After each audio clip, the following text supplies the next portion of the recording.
2 of our triple header from the College World Series in Omaha, Nebraska is just moments away, and boy is it a good one. 2 name brands going head to head. The Texas Longhorns back in Omaha for the 36th time in the 72-year history of this event, but the Gators have been the resident champions of this series. Florida, the defending national champs, they've made this home their home lately, their 4th consecutive trip to the College World Series. Blue Bloods versus the New Bloods. It's Texas versus Florida in game number 2 of 3 today. Right here. We are. Welcome to the NCAA College World Series presented by Capital One. Lights are on a cloudy afternoon here in Omaha, Nebraska at TD Ameritrade, and the lights are shining bright for Mississippi State. This is their 9-hole hitter, Jordan Westburg. He went yard with a grand slam to dictate the game in the first one of the day. He tied a College World Series record for RBIs. He is just a freshman, and he is living proof that this Mississippi State team is seemingly a team of destiny. They barely made the SEC tournament, and now they're in prime position to win this, the national tournament. Here's what's on tap. Later tonight, Arkansas and Texas Tech. But still, this one, Florida and Texas. And then tomorrow, North Carolina and Oregon State will meet in an elimination game. Hope you're ready for some baseball and you've enjoyed it to this point, because we've got a great one. Tom Hart, Chris Burke, Ben McDonald. Ben, what's influenced you so far in this one? What's impressed you? I think, to me, the story is still Mississippi State. I mean, it's just an amazing run for them. They're 2-0. They're 1 win away from playing for a national title. In the day they scored 12 runs, Jake Mangum doesn't even get a base hit. He goes 0 for 4. And their big left-hander, who struggled a little bit down the stretch, Connor Pilkington, was outstanding. Goes 6 innings, only gives up 2 earned runs against a very good North Carolina team. Those Bulldogs seem to have 9 lives. On the other hand, we get a really good one tonight, too. We do. I'm excited about it. You got Texas Tech versus Arkansas, 2 of the best offenses in America, and some real star power, Grant Little and Josh Young for Texas Tech. And then, of course, the star freshmen, Casey Martin and Heston Kerstead for Arkansas. Going to be an offensive explosion tonight. Gators are the defending national champs. They were number 1 in the country most of the regular season, but they faltered late in the year, and they have yet to really find their rhythm, and that was evident in game number 1. Yeah, it really was. I mean, they won the national championship last year a lot on pitching and defense. That's how they lived. And, boy, their first game here was not very good. You can see right from the beginning, Durant with a bad throw. Tough chance for Langworthy in left field, but a play he could have come up with. There is a wild pitch by Brady Singer, goes off the glove, and of course the shortstop Deacon Livett has been so good. He makes an error. J.J. Swartz can't come up with a reasonably routine play. All of a sudden they give up 3 unearned runs and end up losing the ball game 6-3. So the Gators try to figure that out. Meanwhile, for Texas, this is one of the blue buds of college baseball. They've been here now 36 times, and one of their great names is Clemens. He won it for them in 1983. That would be Roger. The son, Cody, is continuing that legacy. He is, and I don't know if there's any player in America that means more to their team than Cody Clemens means to this Texas club. He has carried this team to Omaha. It started in the regional, where he came up with big hits against Texas A&M and Indiana to propel them to that Austin regional victory, and then it carried over against Tennessee Tech, where he hit a home run in every single game of the Super Regional. He plays with passion. He plays with fire. He's not worried about making friends. He's here to carry his club. He was the Big 12 Player of the Year, and you take a look at the numbers, and you will see why. He leads this team in pretty much every meaningful offensive category, in the Big 12 ranks. 1st in homers, 2nd in slugging, 3rd in ribbies, 6th in batting average, and he is my favorite for the Golden Spikes Award finalist. The numbers have been awfully impressive for Cody Clemens all season long. He's a clutch hitter. 11 of his 24 home runs have ever either tied the game or given Texas the lead. For more on these 2 programs, these 2 very proud programs, let's go down to the field as we introduce you to the professor, Mike Rooney. Yeah, Tom, we've got one of the iconic programs in college baseball today versus one that's trending in that direction.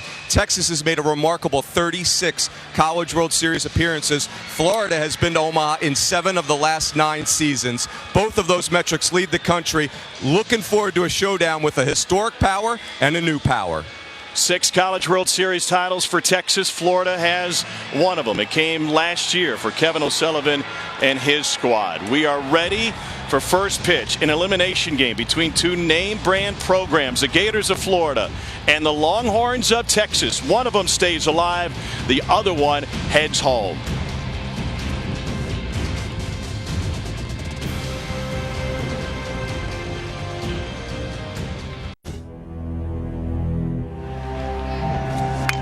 Dyke on the ground, he'll come home with it. Rivera tags Robertson. Boom! Lippett with the bases loaded. Deacon Lippett makes it 5-1 Florida. On the ground to second.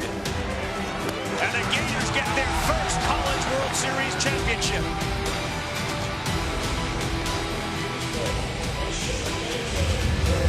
Florida Gators are here for the 4th consecutive season. They swept LSU in last year's College World Series to win Florida's first national title. 7 College World Series appearances for number 7, Kevin O'Sullivan, and a school record 11 consecutive NCAA tournaments. They are used to this stage. They are used to this spotlight. Let's take a look at our Capital One batting order for the Florida Gators. There's a lot of talent on this team. 7 drafted out of the squad, including the 3-hole hitter Jonathan India, the SEC Player of the Year, and a first-rounder. Yeah, he's a star. And you look at this team, they got star power on the mound we know about, but Jonathan India is as talented of a hitter as you will see in America. The SEC Player of the Year can leave the building to all directions. Really made his hay this year in the middle of the field. And he is as athletic of a third baseman as you will see. Has great range to both sides. He has played like a star from the start to the finish of this season. 3rd in the SEC in batting average, leading the SEC in home runs with 20 of them. Florida's hit 97 as a team. Texas has some options on the mound today. We may see Chase Sugart out of the bullpen. How soon remains to be seen. Blair Henley gets the ball here. Second team All Big 12 selection. He's 6-6 with a 3.32 ERA. Yeah, he's a big guy too. Big downhill angle fastballs, 88 to 91. He's going to show you 2 different breaking balls. One's a slider. He'll kind of dump in there for strike 1, and he'll get the strikeouts with that overhand breaking ball as well. We'll know early how good he is. If he's commanding that fastball and that 2-seamer's really working, he can give you 5 or 6 innings. But if he's off early, he has trouble really getting back on track. Henley came out of the pen last appearance against Tennessee Tech and went 7 1/3 in the regional against Indiana. Here's how Texas lines them up defensively. Keep your eye on the shortstop, David Hamilton. He is as talented as they come. He shares the middle with Cody Clemens. And DJ Petrinsky behind the plate. He's thrown out 15 of 59 this season. David Hamilton, the shortstop, Tommy hit on it. He is talented. One of the fastest players at the College World Series. Has played at a very high level defensively. Had a play last game that cost him. I'm sure he's anxious to get back out here and make some plays this afternoon. Of course, Cody Clemens, one of the brightest stars in this event. Deacon Lippett will lead things off for Florida. Lippett coming off of an 0 for 4 performance in Florida's loss to Texas Tech. The first ball he put in play was a shot to left field that was caught on a diving attempt by Grant Little on a SportsCenter top 10 play. If that ball falls, you get the feeling that things maybe go a little bit different for Florida last time out. Yeah, I agree. I mean, the starts of the games are so important, not only for the starting pitcher, but for your offense, too. And you catch a break early in the ball game, you tack on a run or two, it's a completely different ball game. An outstanding play, it ends up as being an out. Florida doesn't score a run. And ultimately, they just did not play well. Outside! Just misses to Deacon Lippett. Billy Van Raphorst is our home plate umpire. Ryan Reynolds must be expecting Lippett to threaten with the bunt. He's playing it on the grass. And it's a 4-pitch walk. So the scouting report was we will know immediately about Blair Henley. That's not a good sign. No, but it's not bad misses, but it's enough misses to put him on him. The misses were small. You see the 2-seam fastball. He just started more in the center of the plate. And, you know, we keep saying this, but it's so true. This environment is so different, and it's always a struggle for a starting pitcher early, especially one like Blair Henley, who can have some issues, you know, with the start of his ball game. So leadoff man on for Nelson Maldonado. No batting gloves for Maldonado. The Florida native is from Tampa Jefferson High School. There was a time where he wore a batting glove in a series at Kentucky last year. Just because of the cold, he hit 3 home runs in that series. Said, you know what, I might want to stick with a batting glove for a little while. So the baseball superstition had him gloved up. But warm and muggy here in Omaha, no glove needed. Lippett is a threat, 10 stolen bases in 15 tries this year.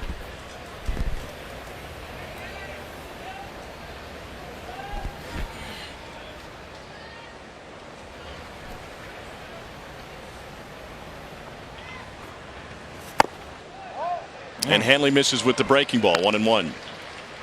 I think he needs that one, Ben. Yeah. You know, we don't talk much about the umpires, but they're trying to feel their strike zone too here in the first inning. They're trying to get in a groove, get in a rhythm as well. That ball certainly could have been called a strike.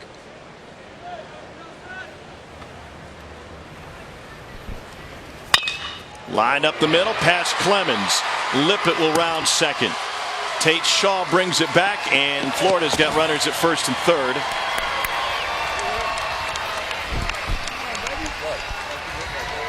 Well, that's got to be a start that Kevin O'Sullivan likes. A bullet back up the middle, a walk and a bullet back up the middle. A team that just got 5 hits, but Nelson Maldonado drove in 2 with a home run. He continues to swing a hot bat with a bullet right back up the box, and the Gators off to a quick start.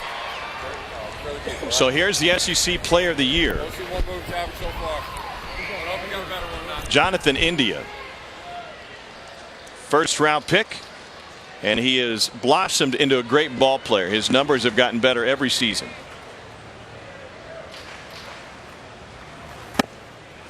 Leads the SEC in home runs, leads the SEC in OPS, and leads the SEC in walks. 5th overall pick of the Reds was 1 for 2 against Texas Tech. Tripled in his first at bat and was walked twice.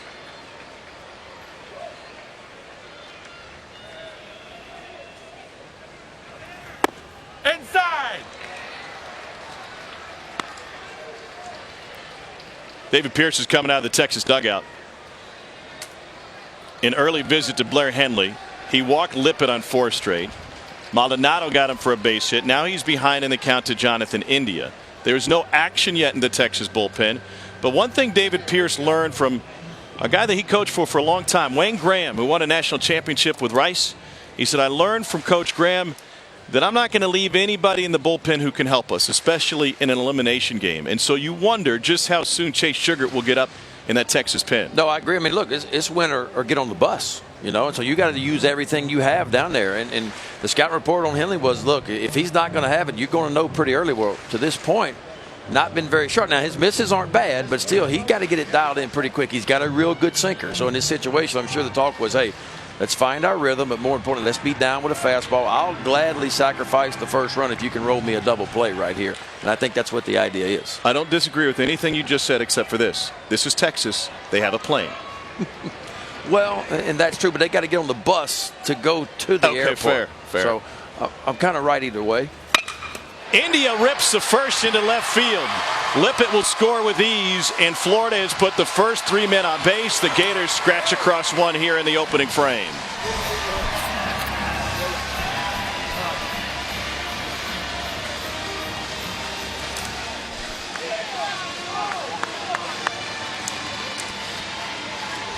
You love to see your star player coming out aggressive after a visit to the mound. He gets a gutter ball and gets the barrel out to it. I tell you what, if you're Blair Henley, you're lucky you got that one back. Just a little bit of topspin on that line drive to left field. But Jonathan India, who hadn't been great with runners in scoring position, a big run scoring knock to get the Gators on the board. There's no doubt the strength of this Florida batting order lies right smack dab in the middle, because this is Will Dalton, and he's homered 19 times. No, and this is the offense we're used to seeing with the Florida Gators, and kind of lost in that very average defense performance for them for their first game was the fact they only got 5 hits, you know, and they only scored 3 runs on a team that's averaged right at 7 runs per game the entire season. They have done it with the long ball throughout the season, 3rd in the country with 97 of them. And in the postseason, 8 home runs in 13 games. Hamilton, beautiful backhand to second for 1. Clemens got it. What a play by David Hamilton to start the twin killing. Wow. You talk about a game-changing play. This ball has a chance to get in the outfield, and the Gators are really rolling. Hamilton digs it, and an accurate feed, and Clemens with enough arm strength to make it pay off. That went from being all Gators to Texas being right back in this ball game after a beautiful play from Hamilton, and Clemens with a great transition. David Pierce has started to call Hamilton Earl, as in Earl Campbell. They said he moves so slowly everywhere except for on the field, and when the ball's hit to him, and then boom, He explodes. Breaking ball in for a strike to J.J. Schwartz. And this is a side story for Florida. The play of J.J. Schwartz as of late. He missed 4 weeks with a broken hand, returning to action 2 days ago.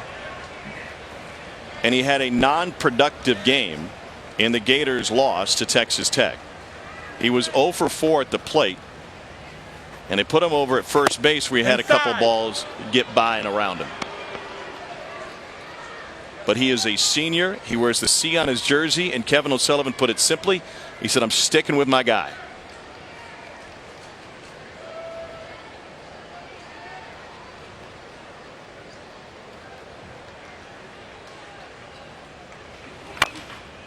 Got to dance with the one that brought you. I mean, and I don't totally disagree with that. I mean, JJ has been a run producer, you know, a guy that's driven in more runs, active in college baseball. Look, 4-year guy. He's #1 in active RBIs. And while the play wasn't great, and sometimes to me he seems a little bit disinterested at times, I think it's just his personality. I think that's what I'd like to see him a little more aggressive, a little more into it maybe sometimes, yeah. But he certainly can lead by example. What about the layoff, Berkey? I mean, 4 weeks, really unable to swing the bat because of the broken hand. How do you get it back? How do you find your time? This is a really big environment to walk back into. I don't care how much experience you have. And he looked overmatched with the breaking ball the other night. You see Texas coming right at him with breaking balls. He made a better swing at that. It looked like he tracked that one better. Maybe he's starting to feel comfortable.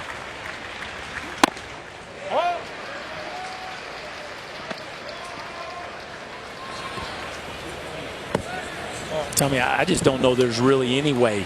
You know, you just got to run out there and hope that experience wins the day.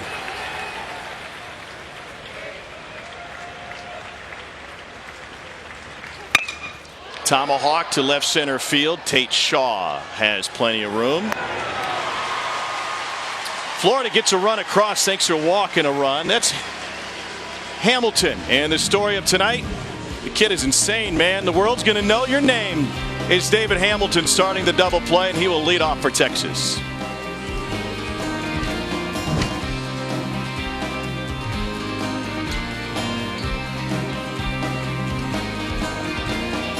They trail Florida 1-0 bottom of the first, and it's a new jersey for their head coach David Pierce with a familiar number.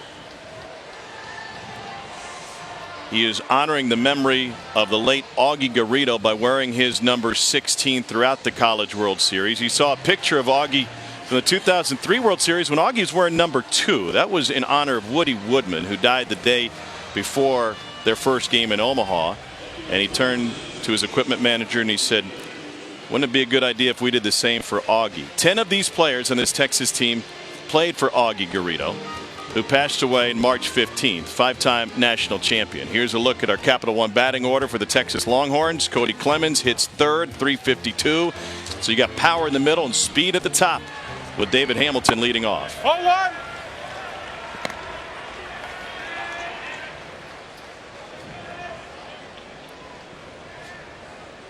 Hamilton's in a bit of a mini slump. He's 0 for his last 12.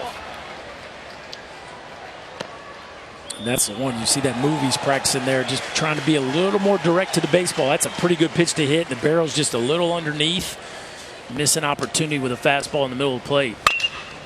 Slice to left field. Right at Austin Langworthy. One down. Jackson Kowar on the mound for the Florida Gators. Another Florida first rounder.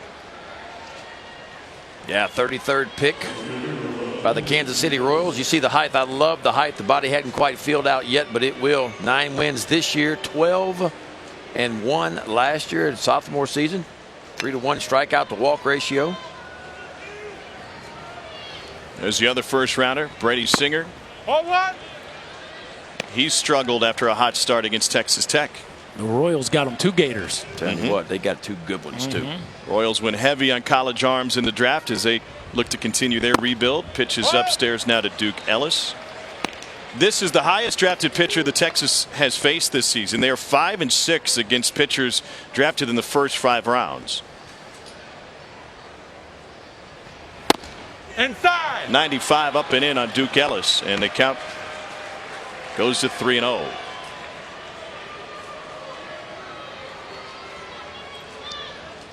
Texas won the Big 12 regular season. Cody Clemens provided the dramatics with a walk-off home run against TCU. He waits on deck.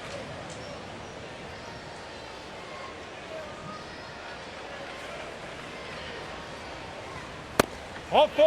There's ball 4 at 95. So a runner on, and the table is set for Cody Clemens, who's riding an 8-game hit streak, his second all-time in Texas history with 24 home runs.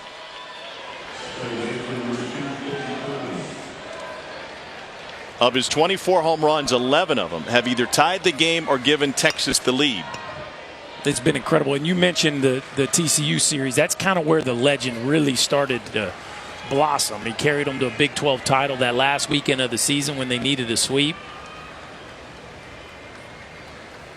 Out of Houston Memorial High School. First Big 12 Player of the Year for Texas since Kyle Russell had that honor in '07. Russell also has a single season record for home runs.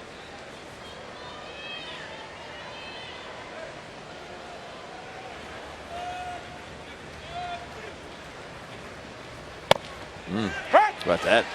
That's respect. 1-0 changeup. First changeup of the day by Core. It's respect, and I think it's wise. At this point in time, I don't think you need to be challenging too often in fastball counts. His postseason has been just as remarkable as his regular season. 5 home runs in the NCAA tournament for Clemens, an OPS of 1656. 3 doubles, and he's been walked 6 times in 7 games. So teams try to be careful with him. That was close. But as Kevin O'Sullivan was saying, when you've got 2 alpha males going head to head, I've got a first rounder. If I try to tell him pitch around this guy, sometimes that can be tough. You want to battle. That takes some experience. You got to be mature to understand that part of it. But as a competitor, I'm not giving in to anybody. I'm going to pitch around him. And Clemens delivers with a base hit up the middle. Ellis will head to third. The throw gets through and safe at third, with Clemens unable to advance in the throw. So 2 on with 1 out for Texas. And the Rocket enjoying from the suite. We'll talk to him a little bit later. Debbie throwing up the horns. Yeah. Core tried to go back to the changeup. That's how good Clemens has been all year. He makes an adjustment now, a little bit out in front, but still finds the barrel and hits a rocket by Reese. I mean, right back from whence it came up the middle. Reese couldn't get it. Pretty good running by Ellis. He goes first to third, and here come the Longhorns now.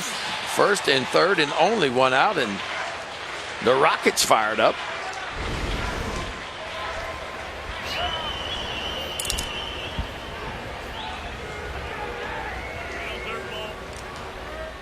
Zach Zubius homered 11 times this year. 1-1. And the first pitch from Kowar misses low to him. Freshman from Richmond, Texas. And an early opportunity for the Horns here in the first.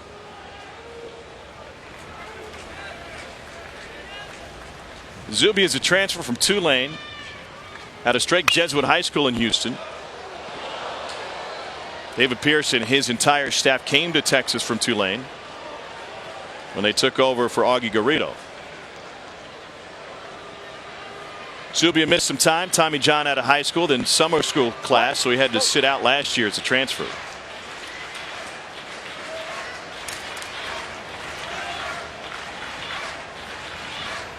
This is dead.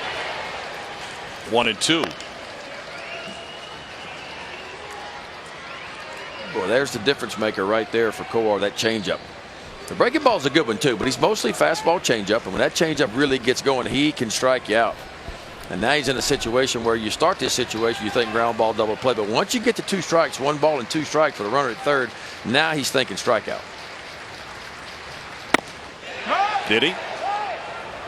Frank Sylvester says no.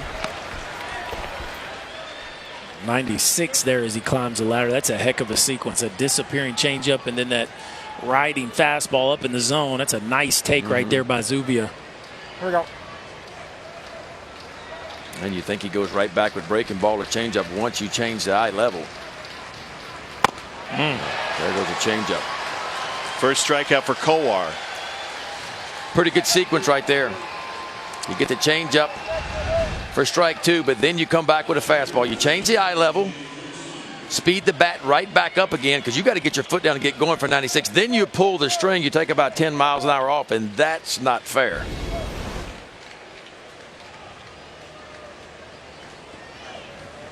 So the catcher DJ Petrinsky now, and the Gators an out away from getting out of trouble here in the opening frame.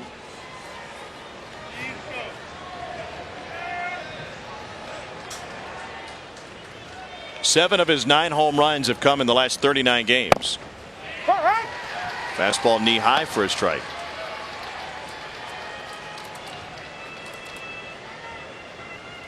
Petrinsky's from Magnolia, Texas, out of West High School and then Hill Junior College.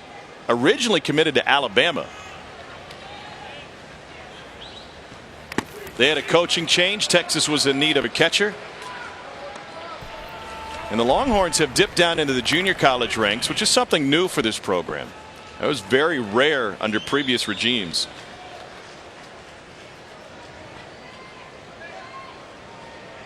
But necessary for David Pierce as he tried to get this thing back up and rolling again. They had 11 players drafted last season. Pitch in the dirt, 2-1. The Texas program has been a picture of consistency over generations. He is just the 5th head coach since 1911. Yeah, this is, I mean, and it's evidenced by their trips to the College World Series. It has been a stable baseball program for decades. Jammed him. This is the 72nd College World Series. It is Texas's 36th trip here, including 1983 when Roger Clemens got the final out on the mound at Rosenblatt. Texas beat Alabama for a national title. Augie Garrido coaching to 3 national championships. That's a heck of a job right there. That was a nasty pitch. 96 down and away. Podrinsky wasted. You talk about a pitcher making a pitch right here. This is dotted down and on the edge, and that's just a beautiful job of fighting for your life. Short move to the ball. You know he's got to defend against the changeup as well. Got to be changeup here. Start it in the same place. Have it fall just out of the zone. Boy, just getting a piece of that one on the cap too. Changeup. Maybe a little bit higher than Kowar warned it. Texas coaches broke down Jackson Kowar's changeup and the way it's evolved over the course of the season. They said it's coming out of his hand a little bit sideways now. It's moving more side to side than down. A little bit side rotation. Well, you know, during the course of the season, all your pitches aren't as sharp. You know, sometimes the breaking ball, you get to the side of it a little bit, the changeup, you release it a little bit different. The action can be different at times too, and you want to go back to the basics when things start to struggle.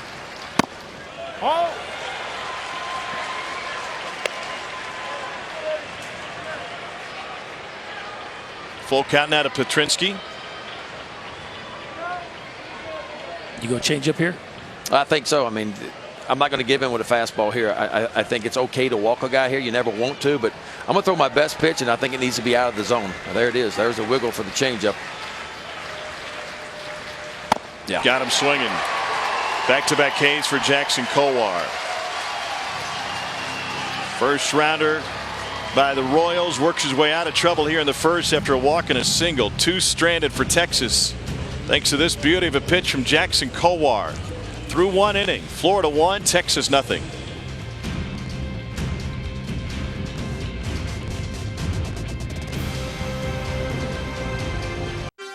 The NCAA College World Series is presented by the Capital One Venture Card. Earn unlimited double miles on every purchase every day. What's in your wallet? And in part by the Lexus NX and NX Hybrid. Experience amazing at your Lexus dealer. Second game of our triple header today from the College World Series in Omaha, Nebraska. It's a bit stuffy out there. And as a result, like Rooney tells us, Blair Henley between innings decided to ditch the undershirt. Found it a little bit restrictive. It's not as hot as it has been, but 68% humidity and temperatures in the mid 80s. I guess what surprises me about that is I was in Austin during the regional when Blair Henley pitched against Indiana. It was 102. On the turf, it was like 115. Yeah, it doesn't feel quite as bad today, but hey, he's the one on the bump. No undershirt, lost the button, trying to get comfy. To the left side, that one finds a hole, and Austin Langworthy has a leadoff single. It's the second time the leadoff man has reached for Florida.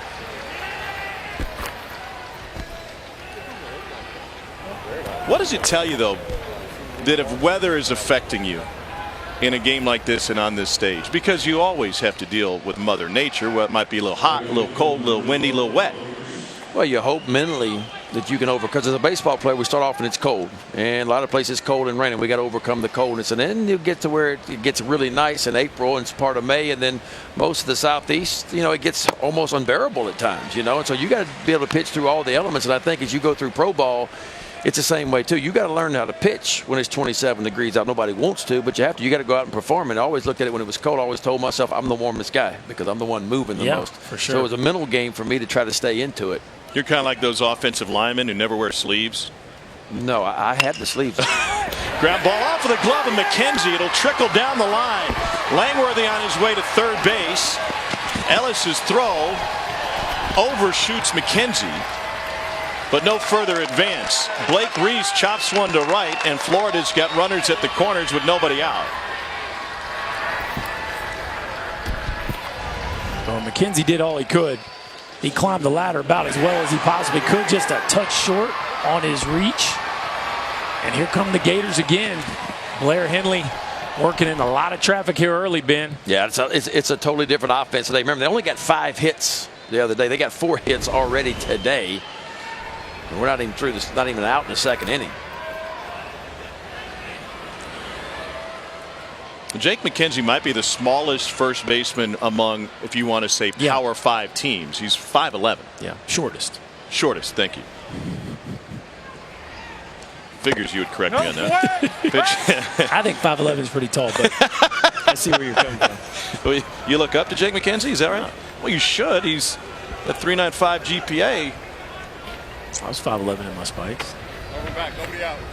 I know you were excited to talk to Madrigal the other day. I noticed that. You're like my favorite players. You were looking down on my man. I know how you feel.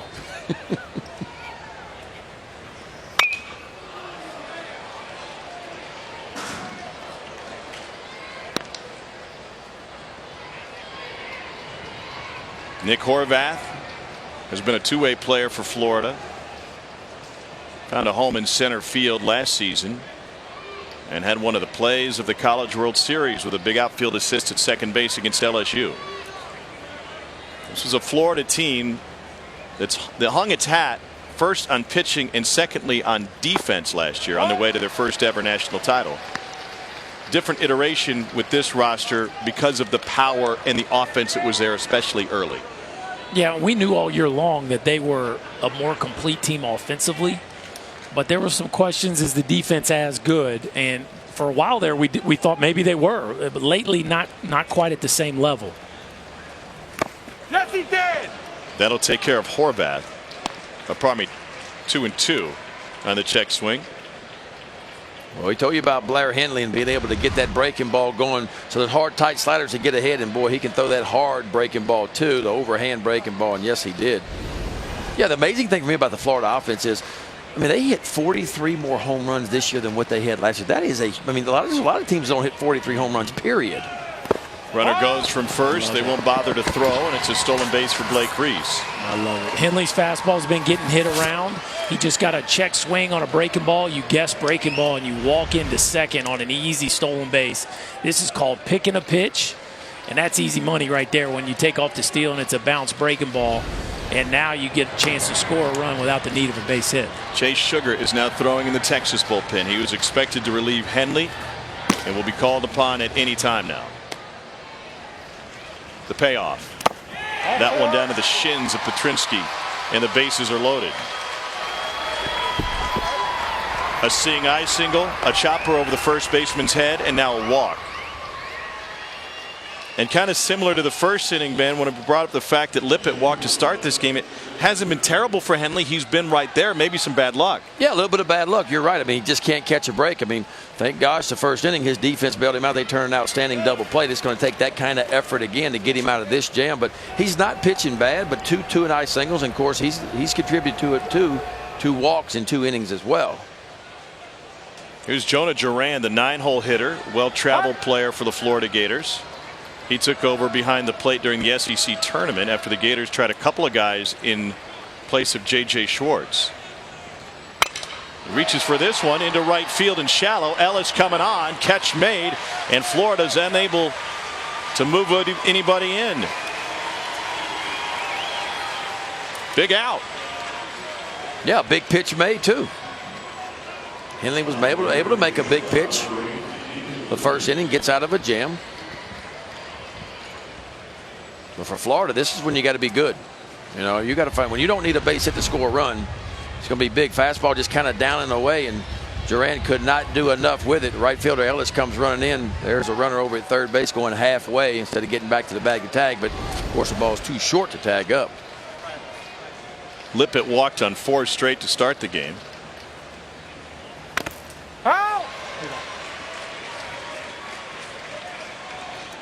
Nothing in 1. Lippett came around to score on a Jonathan India single.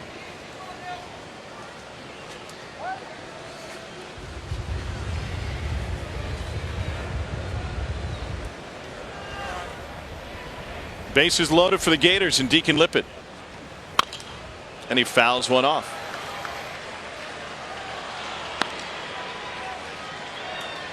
So Henley comes back with a first pitch change up, the first one he's thrown. So he's starting the second time through the lineup to establish maybe his 3rd pitch. So change up, breaking ball to run the count 0-2. Lippett's got World Series experience. He was the starting second baseman on the national championship team last year. He goes down on 3 pitches. Blair Henley gets a pop-up of Duran and a 3-pitch strikeout of Lippett. Well, you talk about elevating your game, and that's how you do it. It's change up, breaking ball, then an extra fastball. Slow, and then fast. 94 miles an hour right by. To me, that's one of the best sequences in baseball is from a pitcher to a hitter is slow, fast. That sequence is money most of the time. Here's Nelson Maldonado.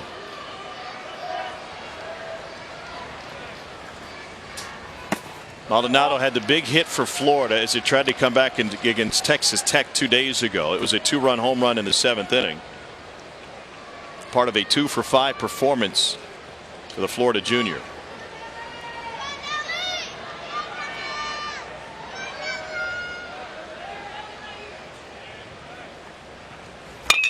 To the left side, Hamilton. Of course. 3 straight retired after the bases were loaded. Henley escapes. Middle of the second, 1-0 Gators.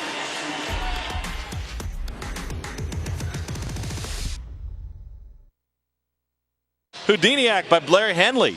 Able to get out of trouble in the top of the second after loading the bases on a seeing-eye single, a chopper, and a walk. And the Longhorns have escaped certain trouble on consecutive innings. Got the double play in the first and then 3 big outs in the second.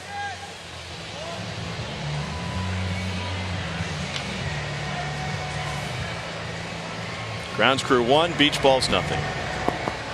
Hey baby, fucking off for 20.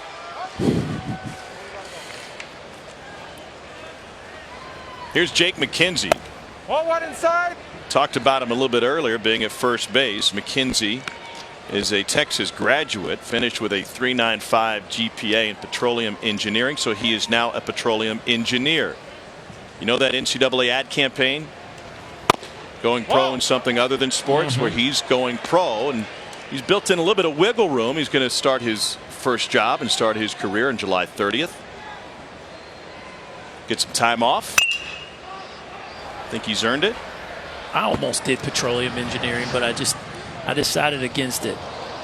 You know, I was the same way. Thought about it, considered it, but just, you know, just wasn't for me. It's more than just putting gas in your car. Oh, Yeah, well, that's when I found out it was more than just that. That's when I decided to do something else. Well, day of the draft, he sent out a tweet, and this was obviously all in jest. Some folks didn't quite get it, but he said to all of the very interested teams that'll be taking his talents to ELG Resources in San Antonio. I like it. he had to backtrack a little bit because some folks didn't get the joke. He said, no, I'm a 5'11" first baseman. There aren't any interested teams right now. I saw that. It was hilarious. That's good stuff. Not only is he brilliant, but he has a sense of humor. Student Athlete Award winner, academic all-district. And he had a game earlier this season where he played all 9 positions in a 7-inning game. Comes up with the second hit of the game for Texas, a leadoff single.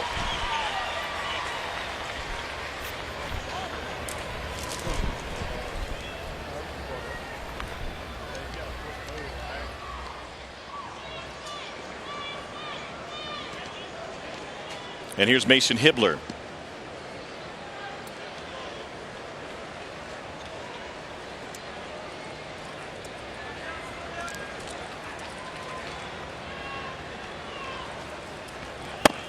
No.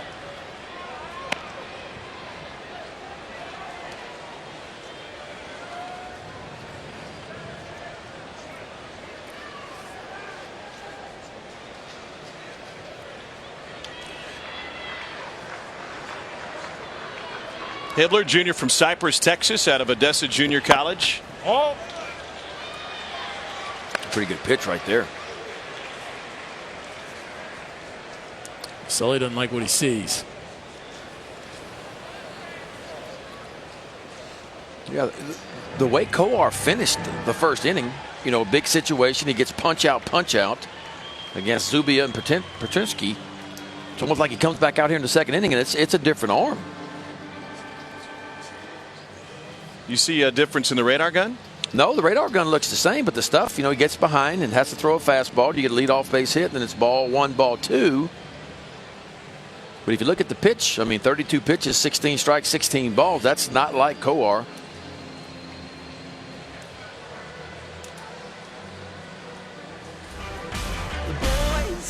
The College World Series Finals begin Monday, June 25th at 7 on ESPN.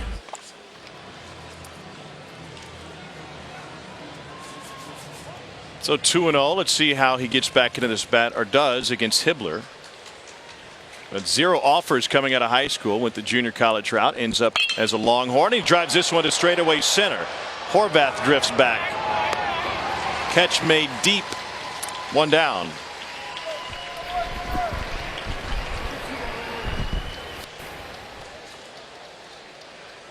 That ball was smoked. And it's a more offensive environment today. Certainly not getting really any help, but the ball's not being punched in the face by the wind like we've seen the first couple days in Omaha, but it's still a big yard to center It's a field. big ballpark. If you're Kowar, I mean, and I think that was maybe the talk from Sully was, hey, round ball, round bat, your stuff is first round stuff. Let's go. Let's fill it up. First pitch swinging for Tate Shaw, and this one fouled into the stands. Well, look, once you get 6, 7, 8, 9 in this lineup, there's some, especially in this ballpark, you don't need to be as careful as you do there in the middle part of the order. And you know, after a leadoff base hit, then you fall behind. I think the message was clear. Let's attack the zone. Well, I think that's one thing Kowar is going to learn is that his stuff is so good. He doesn't give his stuff enough credit, his stuff, because when he's aggressive, like a lot of pitchers, there's no need for him to be picking around, especially in a ballpark like this. I want you aggressive in the strike zone, because a lot of times when we get aggressive, good things start to happen. Then I can really start to dial in the corners, the breaking ball, and the changeup as well. Jackson's dad Frank in the stands here in Omaha. 1-1 to Tate Shaw.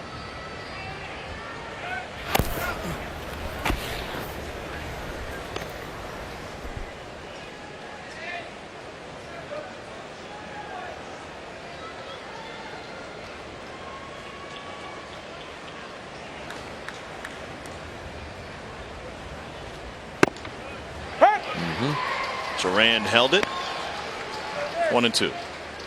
You know, we've seen Brady Singer, the other first rounder on this staff, and sometimes he's too aggressive in the zone. Like sometimes he throws too many strikes. He's not a guy you got to normally go out there and say, hey, let's get in the strike zone. Sometimes we got to say, hey, let's get out of the strike zone occasionally with 2 strikes.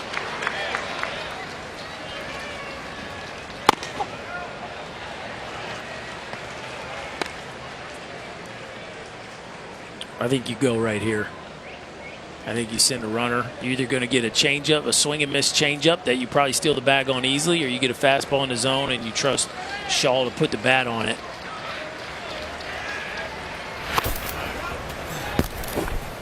Runes, how's the weather down there? Yeah, Tom, it's muggy. I'm not going to lie to you. And I think pace of play is going to be really critical. The defense, the heat really starts to sit on you when you're standing around. So I think for both pitchers, picking it up would be key. Runner not going, and this one's flicked into the crowd. How did you deal with the heat on the mound? I used a lot of rosin. Put the rosin. I mean, the biggest problem I had was not so much the heat, it was the sweat that ran down your arms and onto the fingers. That's when you start to lose the grip of the baseball a little bit. So for me, it was too much moisture. When it's too cold out, there's not enough moisture. So the heat wasn't a problem as opposed to the sweat.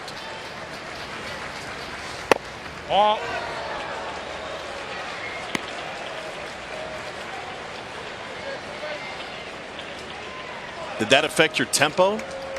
Yeah, I mean, if you're constantly trying to use the rosin bag, it does. But sometimes you're having to step off the back of the mound, use the rosin bag, get back up, just out of necessity. Payoff to Shaw. Runner goes. Swung on a miss. Couldn't find 95. McKenzie makes it to second base with the steal. 2 down. And again, the fastball is just elite. You know, it's 95 miles an hour. That's just a good old four-seamer right down the middle of the plate. It's almost like the catcher. They missed it. Yeah. Nope. Nobody knew that he was running.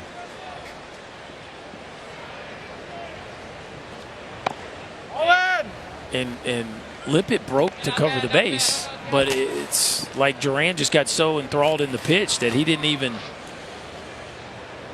think about throwing the baseball. 9-hole hitter Ryan Reynolds at the plate now. 1-0 the count. Into left field. Poked pretty well. Langworthy on a dead sprint to the fence. What a grab! And that will end the inning and save a run from scoring.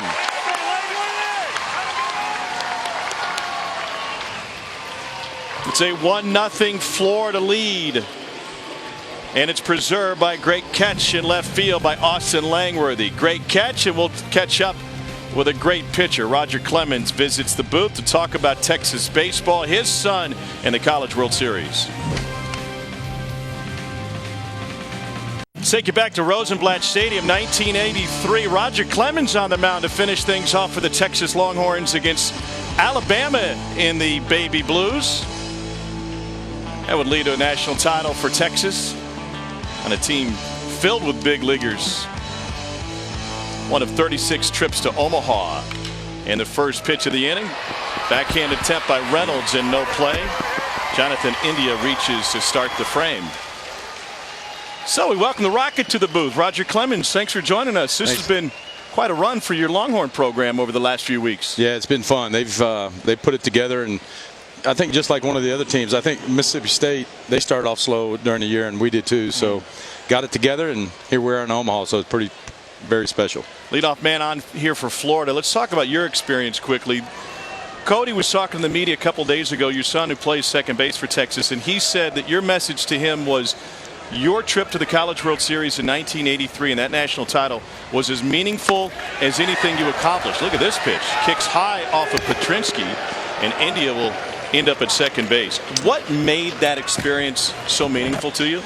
Well, you know, my sophomore year we came, I thought we had a better team, and that year after I think we lost to Miami, Spike Owen got drafted, I think 1-1 from Seattle, and Spike was he meant everything to our team and did everything for our team. Boy, he was fun to play with. So I thought college baseball as it was over once he left to go to the pros, and then we got a little more experience. Calvin Schiraldi, Mike Capel, Kurt Killingsworth, our pitching staff came back a little more experienced, and fortunately we to get back to Rosenblatt and win that baby.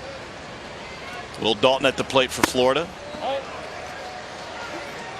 So how did that compare then, both get you prepared for and compare to what you accomplished at the professional level? Well, I just think you got to, when you have I had a wonderful career, a lot of great teammates. One of them sitting up here, if he didn't hit a big home run for me in Houston, I think I'd still be pitching. I wouldn't have an elbow left. But you got to have a lot of great teammates. And a lot of great teammates, like I said, to visit where you went, all the World Series in the big leagues, you still have to understand where you started. I got to play for one of the best coaches, but even a better teacher of the game, Cliff Gustafson at Texas. So I had Wayne Graham my freshman year at San Jacinto, and then ended up going to Texas for 2 years.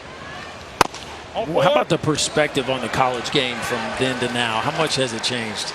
Yeah, you know, Berkey, I had to get used to it. You know, when Casey's with the Blue Jays, he had a trip to Omaha here a few years back, and I had to get used to the rah-rah stuff again with all the college stuff. So I asked, you know, some of my teammates, and they said we were way worse at ragging on each other and doing crazy stuff. So I had to get used to that, and it's a little different, like you said. You watch the guys, of course. And when I was watching the boys play for Augie Garrido, which again I told my boys that what a wonderful experience to have to play for Coach Garrido. You know, he liked to play that small ball, so didn't care if you were a really strong 3-hitter or the fifth hole or RBI guy in the 5th, 6th hole. If it called for a bunt, you're probably laying the ball down. So we watched that quite a bit, and then. You know, just paying attention to what these boys do. You know, you gotta bring it down to where they're at now. You gotta kind of gravitate to what they do now and how they approach things. Just so important. Still holds true when we have opportunity to talk with the pitchers about strike one. The Florida pitcher looks like Big Ben over here, man. All legs and arms coming at you from all over the place, and fantastic changeup. I mean, you know, and Blair. You know, Blair's. You know, he's trying to settle in a little bit here in this game, but first 2 innings, as you guys were watching and I was watching, you kind of like striking matches at a gas station right there, kind of playing around a little bit here, getting too close for comfort. So and here we are again. We got a little ball game, so pitch to contact, see if you can keep it down. Now, when you were in trouble, I remember we used to go to the split finger. Show me how we used to do that. Yeah, the split, it was obviously devastating. Great pitch for me. Early in my career, I was, you know, I had a decent changeup, not a great one. I learned the split a long time ago. I had a golf tournament in Houston with Mike Scott. There you go. Had a golf tournament in Houston with Mike Scott, and Roger Craig was there, and he showed it to me. I broke it out about 5 years into my career. Later in my career, my velocity came down a little bit. I relied on it. It was just a devastating pitch. I mean, you think fastball, you think violent. It's not a violent pitch to throw, and it's a very easy pitch to throw. 0-1 to J.J. Schwartz with 2 aboard for Florida in a 1-0 game. And a little flare to Hamilton. You had some great players with you at Texas. And you've been watching this kid, David Hamilton, at short for a while. What do you think of him? Yeah, he's super smooth and very confident. You know, like you said, self-confidence is your biggest thing at any level. And understand that you're going to fail sometimes. I think the mental part of the game for me, guys, and again, I all of y'all really, because you cover the game, you understand. The guys I work with in the big leagues, it's not really about their stuff. It's about the mental part of their game. And, man, I tell them, I think I lost 2 games in a row in Boston. They sent me for an MRI on my arm. This is the play that Hamilton made in the first inning to start the double play. Cody making a nice adjustment to second base. I know he's been a little bit all over the diamond, but he's turning that double play like a big leaguer. Yeah, he loves it. He's pretty set there. But again, he was great at 12 years old. When I'd send him up to you and just he would retain stuff. So he's his own man. He does his thing. He loves it. Again, I love it that he's getting the opportunity to play at the next level. But when all that draft stuff went on, he focused right back in on the super regionals and trying to lead this team. And, it's difficult to get here. I mean, it's really tough to get here. You got to have some arms. Austin Langworthy with the count 1-0. Runners going. They got him hung up behind the play. Petrinsky will walk it out to third. They've got India hung up. And they'll run him back to the bag, and now Walton takes off backwards. Now they got Dalton hung up. McKenzie will chase down and go right at India. Second. And it gets the lead runner. All right, Chris Burke, walk us through this traffic jam. Well, first of all, that's our 4.0 down there. Yeah, smartest he's guy the smartest in the field. Rocket, Ben and I were talking about we were going to be petroleum engineering majors, but we just backed off of it. Okay. Too easy. Yeah, I saw both of you going that direction too. I mean, well, somebody obviously missed a sign. I'm thinking, were they thinking they were going double steal? I think maybe Dalton. India went and stopped. India went and stopped, and that was the key. And you just can't do that if you've already done the communication with the backside runner. Once you say you're going to go, you got to go. And now they're both hung out to dry. Really the worst thing possible because nobody's in scoring position. And we've been putting some rabbits out of the hat in this game so far. Yeah, the pitchers have been Houdini in this one. There have been a couple of really good plays made. Last pitch to Langworthy missed, and they count 3-0. You guys who pitched, How do you feel about that when you get lucky at times to get out of innings instead of having your great stuff? Well, I know for me, I mean, sometimes it takes that because especially early in the ball game, the rhythm's not there. I know Rocket was like that too. A lot of times we don't start the game with what we have in the bullpen, and what we start with the bullpen doesn't translate to the game mound. And that first inning for me was always a tough one because I never knew what for sure was what I had that day. Sometimes it would take 2 or 3 innings to kind of get in that rhythm. So it was always nice to catch a break, line drive to somebody, maybe turn a double play would always help you get it going. Absolutely. Looks like this is the end of the day for Blair. But he battled. I mean, he was going to, if he got 2 more innings in, he was going to be facing a lineup second, maybe third time. And Ben is exactly right. The first inning is so important. Your momentum inning. And your 4th inning, especially in the big leagues, you're going to roll through the lineup second time. So all the guys seeing what you have as a pitcher. But if guys are struggling in the first inning, I always encourage them to go out to the bullpen earlier and get the bullpen catcher or the secondary catcher out there, stand in against you and really simulate a first inning. So if I keep noticing that you're giving up runs in the first inning or walking guys, you're not crisp, we got to do something a little different. Chase Sugar coming in now. Some guys obviously are more comfortable even if they have starter stuff coming out of the pen. That sometimes applies to Sugar. In your experience, why would that be? Well, there's a lot of reasons why. Chase has got a plus flat fastball, and he'll throw a power slider, slurve, whatever you want to call it. Some of these guys, like I said, I try and encourage them to work in a third pitch immediately. I mean, even at this level, you need a third pitch, and you got to have a third pitch that you can throw for strikes. So it can be difficult at times. When you have a fastball like Chase does and he gets strike 1, you got to go to the edges and be consistent doing it right away. Some of these guys, again, a good Florida team can keyhole you, so you're going to have to pitch. Early in the year, he was throwing. Big difference. I was a power pitcher. I wasn't a power thrower. Big difference. 1-0 Florida lead. Roger Clemens in the booth with us. His son Cody, second baseman for Texas. Rock, obviously a new era in Texas baseball with David Pierce here making it to Omaha in his 2nd year. We know you've made a big investment in the program, not just with your boys, but now supporting some of the new facilities that they're doing. How do you see Texas baseball under the controls of David Pierce? What I love what David does, and I get a little information from Cody and the other guys when we go to dinner or whatever, but I like it how they make in-game adjustments. When they notice stuff that we would notice up here right away that, hey, he might not be throwing that changeup for strikes right away, so lay off it until he does. Just eliminate it. Somebody locks you inside with a foul. He cannot pitch inside. So, and they go right to it into the dugout, so I love that part of it. You mentioned your son and going to dinner with him. When you guys get together, what are you talking about? You talking about father-son stuff? You talking baseball? I love it that there's only one here because when both of them were here, I was like Dr. Phil at dinner.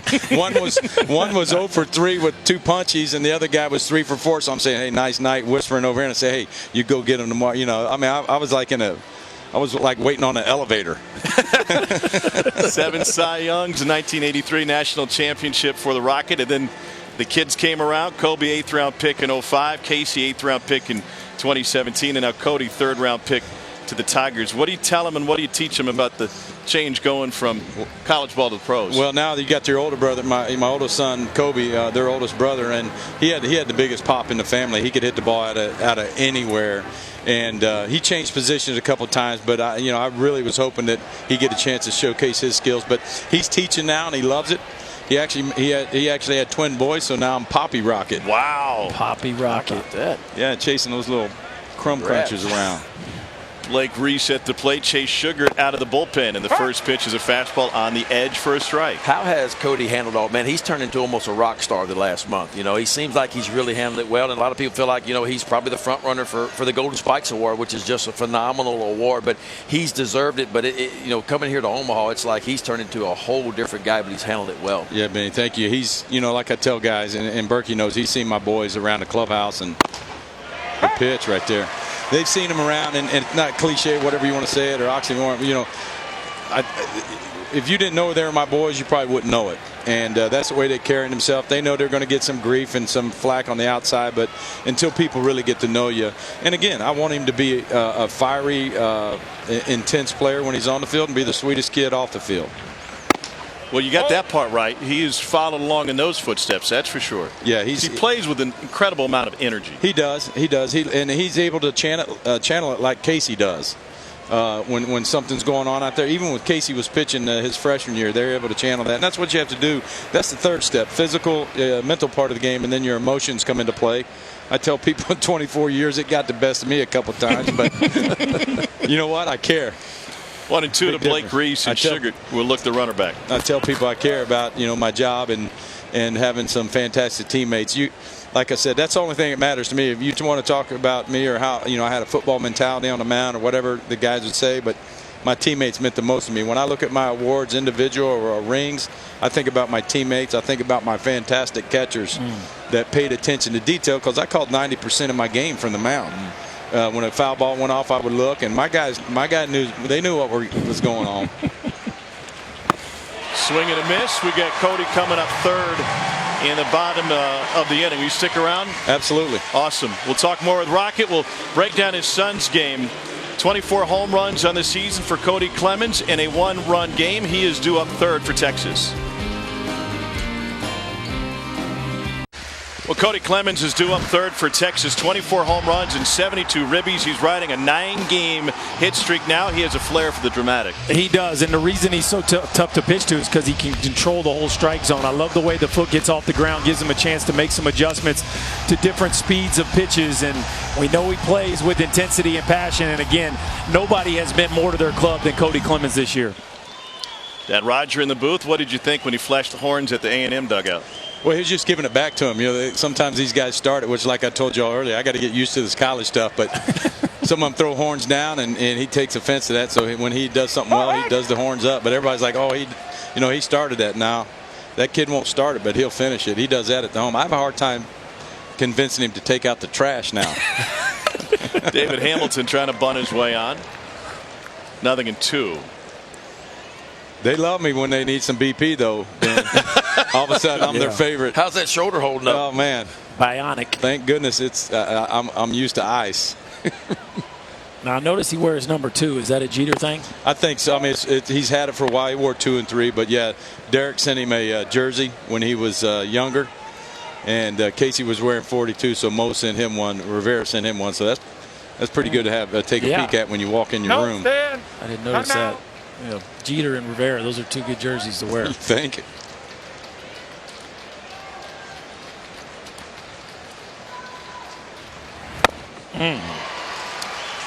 Hamilton strikes out, and that'll bring Duke Ellis to the plate. Second K for Kowar. He gets that going. I mean, that the changeup, it sits down like a split. It does. Yeah, it's not fair. Early in the game, he was pulling it to the lefties.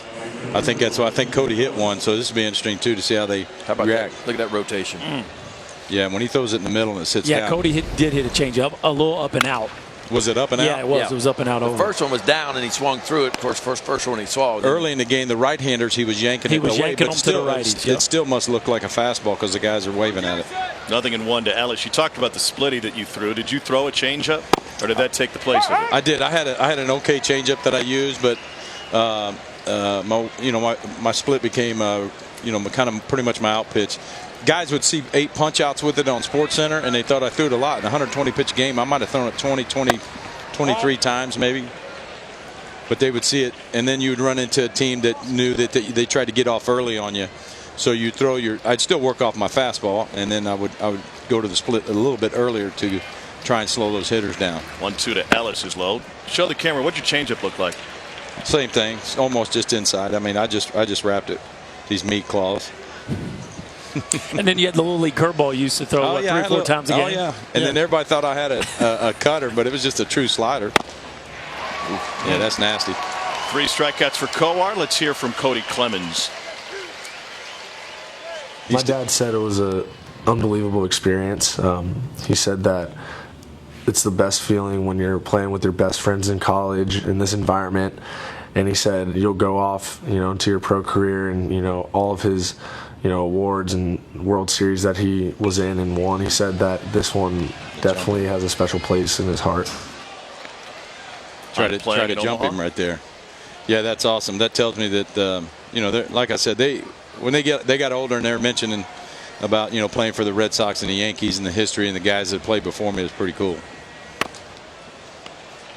Little breaking ball there. Yeah, he'll throw one every once in a while. That's what he gives him some respect, trying to Change his eye level a little bit. 24 home runs on the season for Cody. Going in. Inside. How would you attack him in your prime? Well, he knows, because when he starts mouthing me a little bit in the batting cage, I'll go to Mr. Splitty on him, back to back to back. He just looks at me funny. There it is. Now, it's hard to sit. It's hard to sit the break. He'll hunt a pitch. He'll hunt one, but I mean, you can hunt this pitch and you're not going to hit it. Now, would you back it up to a kid like Cody, or would you climb the ladder on 100%. it? You'd back it up right here? He actually took a pretty good pass at that. Ooh. 98 on the black. 3 straight strikeouts for Kowar. That gives him 6.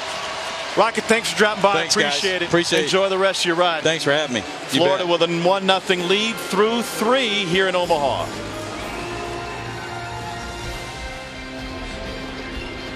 Voodoo on it.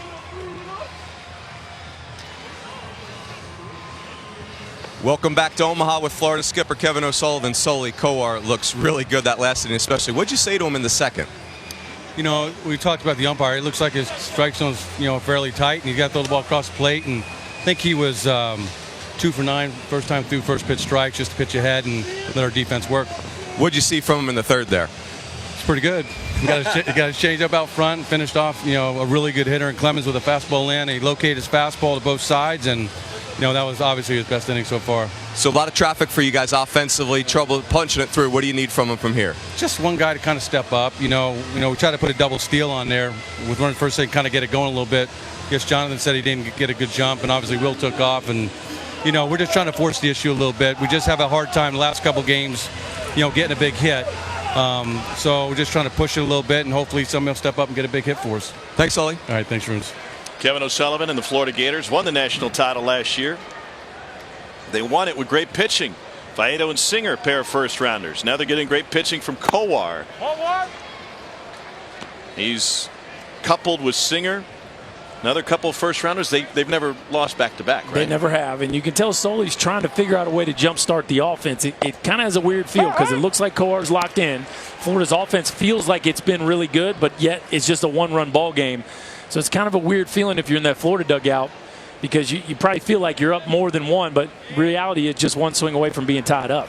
Well, both of these offenses have had plenty of opportunities to put some numbers on the scoreboard. And, especially Florida, if you go back and look at the second inning, I mean, you look at the bases and nobody's out. You got to score a run, don't you? Well, they don't push nothing across.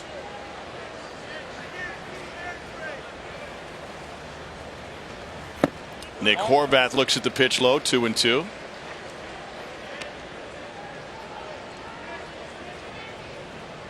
So Chase Sugart relieved Blair Henley with 2 on and 2 out in the third inning. He struck out Blake Reese. Sugart has worn many hats as a Texas Longhorn.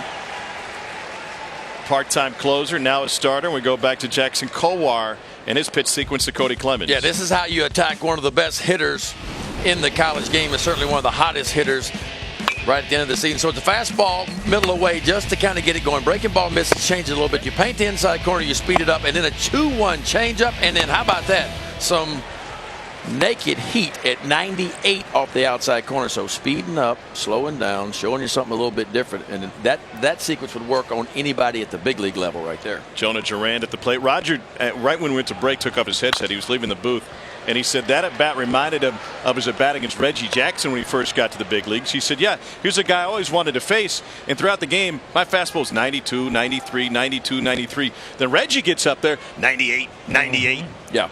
Well, I mean, the great ones can do that. I mean, the guys can cruise along, and that's the idea as a starting pitcher. There's another just pitch around the outside corner. I can't just hump at 100% max effort the whole game. I got to be able to cruise along at 90%, and then when I need to reach back to get a little bit extra, there's something left in the tank when I need to. And I think that's what Roger's saying right there. He had the ability. Now, he did it because of excitement, which we all do from time to time, but it's nice to be able to keep a little bit back and then go. But don't you think that's what Coar just did? I mean, he's facing the best hitter on the field. He grabs 98 because he's trying to put him away. Yeah. And he executed. It wasn't like he lost it up and away. That's what I liked about it. Was nothing was really in the middle of the plate. He used all his pitches, the breaking ball, the fastball, the changeup, showed you an outstanding changeup, and then comes back with the hardest fastball of the game. And yes, I always pitch the best player on the other team. I pitch him the toughest. I got my best stuff for you that day. Coar has struck out 4 of the last 5. Sugart's on a strikeout tear 2. He's K'd 3 in a row, and he has Deacon Lippett down 0-2.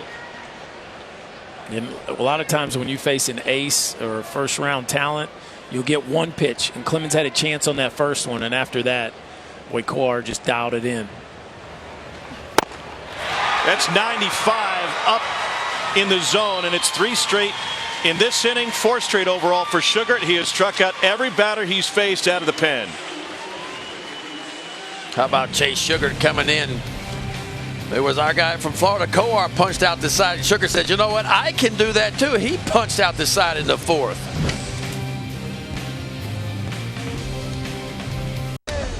Doing the Gator chop here in Omaha worked well last year. Omaha Hogs are rolling too. Arkansas, and boy, how about Mississippi State? Those are Bulldogs with 9 lives. Great fan fest going on outside the ballpark and inside the ballpark. We welcome you back to the NCAA College World Series presented by Capital One. TD Ameritrade in Omaha.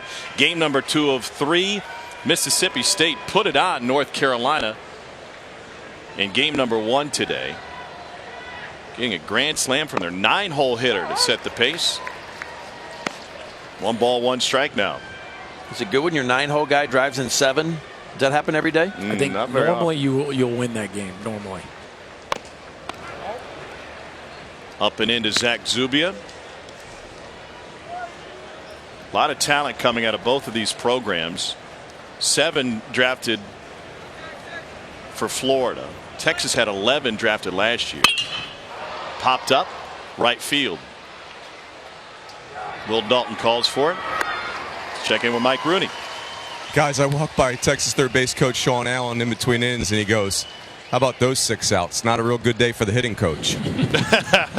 No, either side. But both of these programs have seen some talent come through. And you think about the talent that Kevin O'Sullivan has not only recruited but sent on to the next level. Look at the first-round picks for Florida the last 4 seasons, starting with Richie Martin at shortstop. Cardinals are in Philadelphia today. Harrison Bader, former Gator, watching this game in the clubhouse just as they go outside to take batting practice. There's a dude's got some speed. Yeah, that dude is one of the best athletes Kevin O'Sullivan's ever brought to Gainesville. He was a game changer. He had a great quote recently when one of the writers asked him, when did you first know you were fast? And Bader answered, the question you should be asking is when did everybody else learn that I was fast? Line drive, 1 hopper, picked up, spin, Lippett throws. We're seeing some defense. 2 up and 2 down now. There's the Deacon Lippett we've grown accustomed to seeing all season long. Had an error in game 1, but has been outstanding for this team all season long. Just 5 errors on the season, showing you a nice play here to his left. I love how he takes a deeper angle. Anytime you're getting a 1 hop on a bullet, retreat. See how he's working backwards there? He catches it. It gives yourself some time to get a longer hop, and then the arm strength to finish the play across the diamond. That's just an internal clock going on, knowing the ball was hit so hard. He had time to retreat, make a play. You take too sharp of an angle there, that ball could eat you up. Jake McKenzie singled his first time up. It's going to be a quick one. Horvath in center field. Another 1-2-3 inning. 9 straight retired by Jackson Coar. In the 3rd, he did it via the strikeout. In the 4th, fly out, ground out, fly out. Well, the Kansas City Royals first-round draft pick has it going today. That changeup has been a difference maker for Coar. The changeup, the breaking ball, and 1-0 Gators.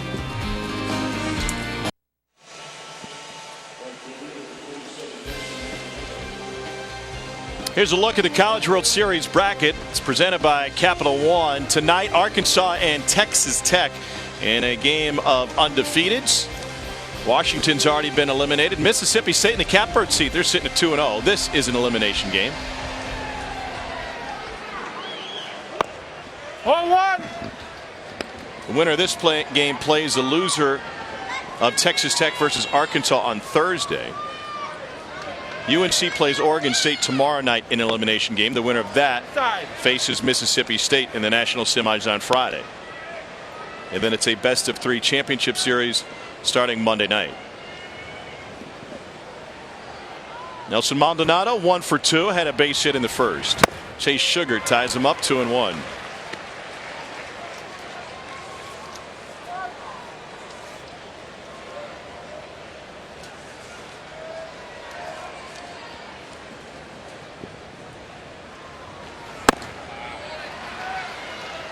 Chase Sugar, as a closer, was a strikeout pitcher, and he said moving into the rotation, and this, you can kind of treat this as a start as early as he came in.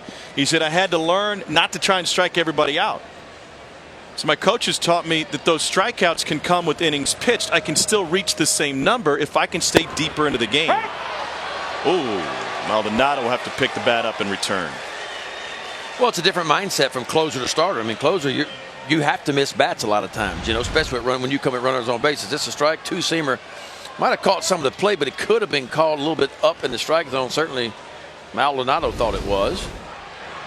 But when you come in as a starter, they're asking you to extend yourself and get some innings. It's okay to throw 8 or 9 pitches and get 2 pop-ups and a ground ball. And he kind of put himself in this position based on what he did in the Cape League last year, or last summer, I should say. Here's Hibbler in left field. 1 down. SportsCenter's up next on ESPN with Sage and Kevin. Plenty of NBA draft talk going on. Plus, what are the chances Kawhi or Kyrie get traded before Thursday night? And Egypt's superstar Mo Salah leads the Pharaohs against host Russia. SportsCenter next on ESPN and the ESPN app.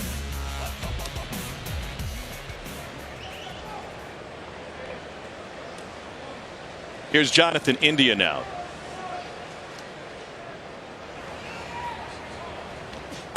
First pitch strike to India.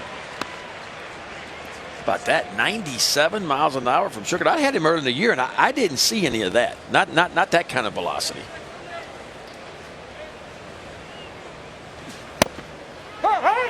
And movement. Yeah, that's the thing with him. At him. And why wouldn't you with that kind of stuff? Because he's shown you an outstanding breaking ball as well.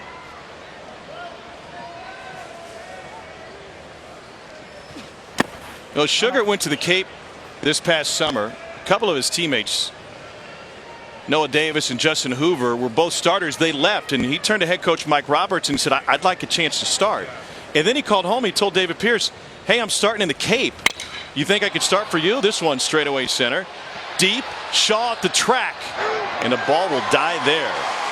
2 down. And Pierce finally said, hey, man, if you want to give it a look when you come back, get some innings under your belt, we'll give it a look. But it was based on Chase Sugar grabbing the bull by the horns up in the Cape League and saying, this is something I want to give a try. Well, to me, you can always become a reliever, right? You rarely do you become a starter into your professional career, and I could see where he doesn't want to get labeled as a reliever early if he felt like he had starter stuff. It certainly looks like he does. Now, we haven't seen the third pitch yet, but the fastball breaking ball combo is really, really good today. Yeah, you're right. I mean, everybody wants to be a starter, you would think. I mean, not many guys come out of college. There's a few that it's going to be a reliever for sure, and they say he's going to be a reliever, but. Well, and that's what he did in the Cape. He worked on the curve a lot, and he worked on his changeup in the fall, knowing he was going to need a third pitch. He won't throw the changeup right on right. The curveball's pulled foul. Well, I mean, that's what separates a lot of times starters from relievers, the ability to be able to command 3 pitches or maybe 4 pitches. You have to be able to do it. And then how do you do the second time through the lineup? That's the biggest factor for me, because there's not many 2-pitch pitcher starters in the big leagues, not many at all. But the third time or second time through the lineup, can you still get guys out? And that's a lot of times what separates starters from relievers. Well, Suff's been plenty good today. No question about that. He's retired every batter he's faced, 6 in a row. Power threat Dalton down 0-2.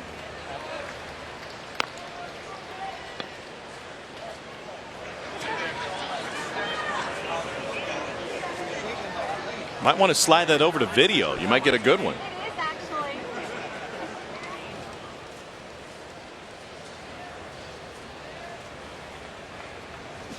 Oh. Ran up and in on Dalton. It's a first base runner to reach against Sugar. He had him down to 2 strikes. Yeah, just trying to come inside and gets that two-seamer just a little bit too far in. I love the idea of coming inside, though. Not enough college pitchers pitch inside to show inside. I'm not saying hit guys. I'm saying throw fastballs inside for strikes and even off the plate from time to time. It can only open up and make your off-speed stuff better on the outside part of the plate.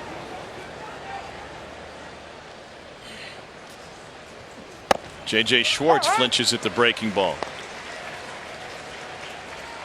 Stat long-time scout Jeff and Kara watching from the stands.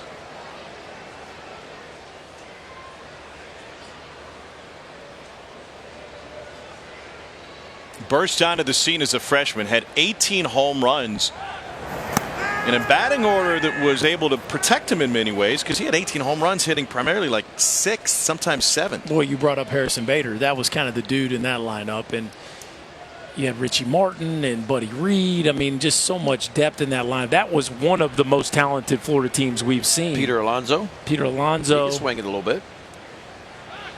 But Schwartz, yeah, I mean, some publications had him as the National Freshman of the Year. Some Alex Lang. I mean, it was a tremendous freshman class that year. Brendan McKay.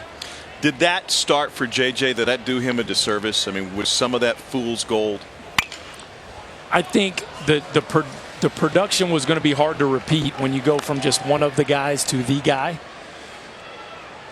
I don't know if fool's gold's fair because I think J.J. Schwartz is a very good hitter. You look the way he's rebounded the last couple of years. He's hit 12 each of the last 2 years. Yeah, I mean, the home run numbers obviously went down, but I tell you what he continued to do, driving runs. Yes. I mean, even though the average wasn't the same, he continued to get big base hits with runners in scoring position. That's what he's always been able to do.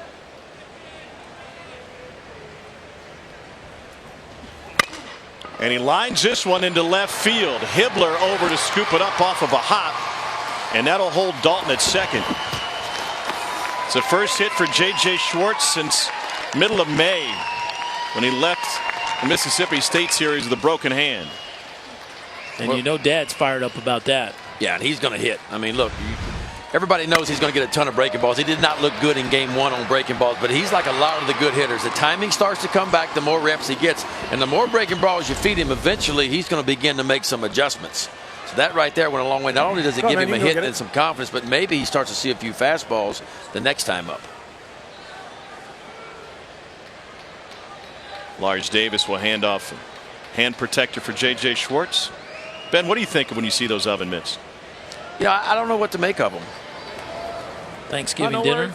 Yeah, I mean. Chocolate chip cookies? I got a couple of them in my kitchen at home. When I'm cooking, I use them. Not when I'm running the bases.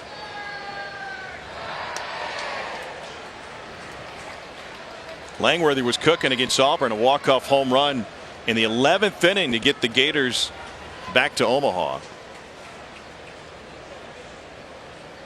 It's his 4th home run of the season. What a remarkable weekend for college baseball. About 10 days ago, 8 days ago, when we had 6 of the 8 super regionals go the distance in a deciding game 3, including the last one with Florida and Auburn going head to head.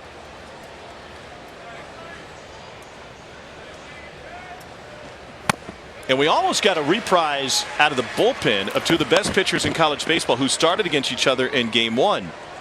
At one point late Monday night, Casey Mize, the first overall pick, went down to the Auburn bullpen, and he was going to start to get loose. Well, Brady Singer, once he saw Mize go down there, he went down to the Florida bullpen. Jackson Kowar excitedly came up to Kevin O'Sullivan and said, "Hey, Singer's down in the pen. He wants to throw." Sully picked up the phone and said, "No, sit down." Yeah, that's not going to happen today. It shows you the competitive character of both of those young men. Speaks highly of their care factor. 0-2 to Langworthy, just low. It's interesting we had Roger Clemens in here. He referenced that. He said, "You know, listen, I was an emotional player at times, but it was because I cared. You know, there was a passion that came with this game. It mattered to me." So if that overflows into emotion that hurts your feelings, then I'm sorry. But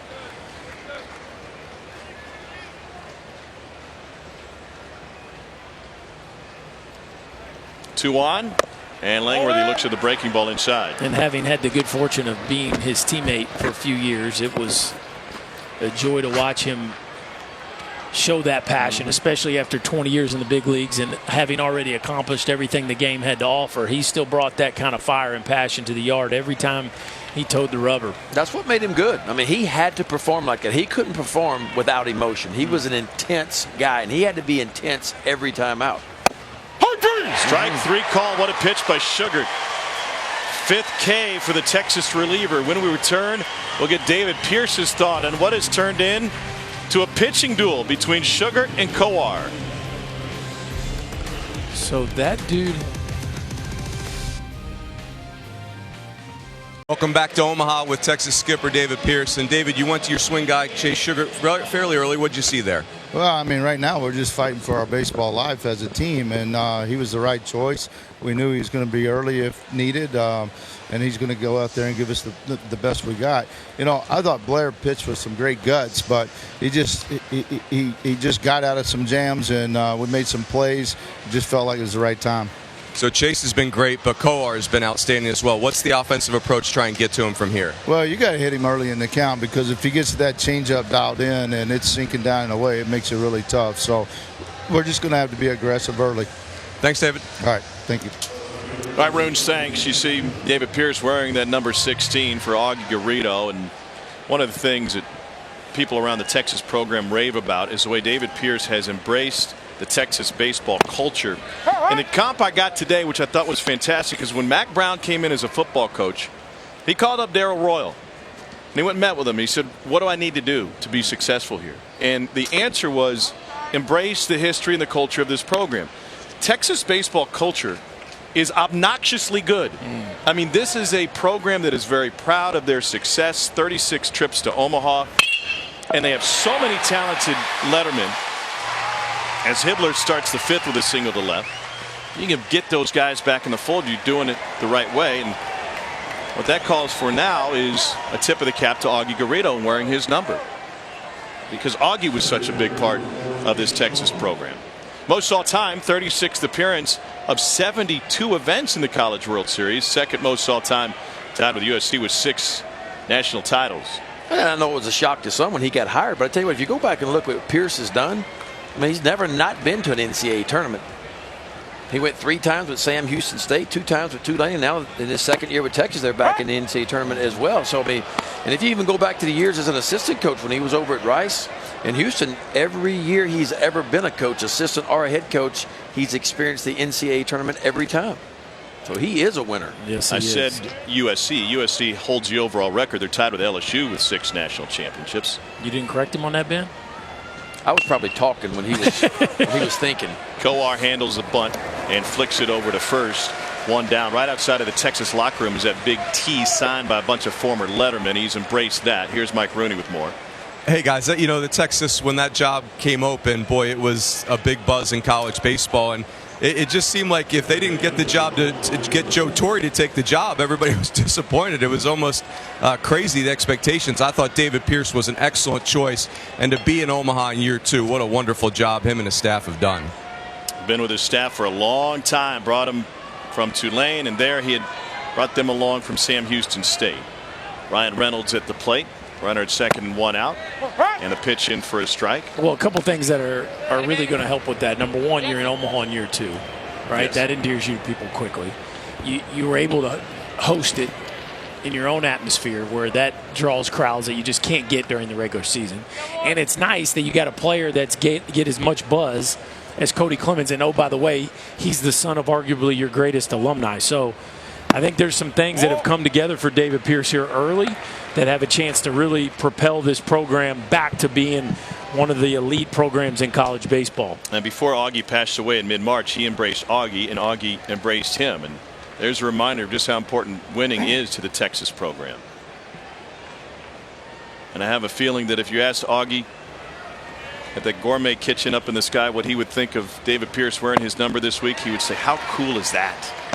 We had an opportunity here in Omaha to go to dinner with Augie last year at Le Solomillo, his favorite restaurant, and just sit and talk about the game. And what I thought was fantastic is he invited us to thank us for what we do for the game of college baseball, which just seemed backwards. Yeah, it didn't seem right, did it? No, I so enjoyed that experience, and my son got to be there too and enjoy it too. Just some of the stories was really, really cool. Reynolds waves at one. 2 down now, back to the top of the order. 10 of these Texas players on the roster played for Augie Garrido. Second most wins in college baseball history. He built the Cal State Fullerton program from scratch, led them to 3 national titles there and 2 at Texas. I was talking with one of the former Texas players this week, and he said, you know what, Augie was such a great motivator, and normally it was all positive, but we had a terrible series at West Virginia a few years ago. And he got so mad at the team that he screamed, "I'm going to kill you." And goes, I looked at one of my teammates during batting practice sitting in the dugout and said, can he do that? Sounds like maybe that'd be a violation of some sort. Passionate. Oh, we've all seen a few of the clips. You know, look, he cared. You talking about Roger Clemens caring when he got him out? Augie cared. He wanted to win. One of the very first projects for ESPN Films was inning by inning and following Augie Garrido around. It was shot so perfectly it looked like a movie, and he was in some movies. Yeah, right? He was in some of those baseball movies, including For Love of the Game with his buddy Kevin Costner.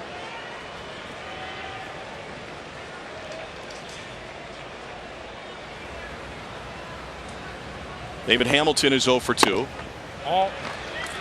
Count goes to 2-1 now. And this Texas program and these players and David Pierce I think they've done a remarkable job of embracing Augie's memory without going overboard with it. But they have mentioned that they feel like he is guiding them and he is looking down upon this team throughout their postseason run. Augie's teams always seem to get better over the course of the season. He would preach sacrificing yourself for the team, whether as specifically as using his cleanup hitter to sacrifice bunt and do the little things right, and that's what Texas has done to get to this point in the season.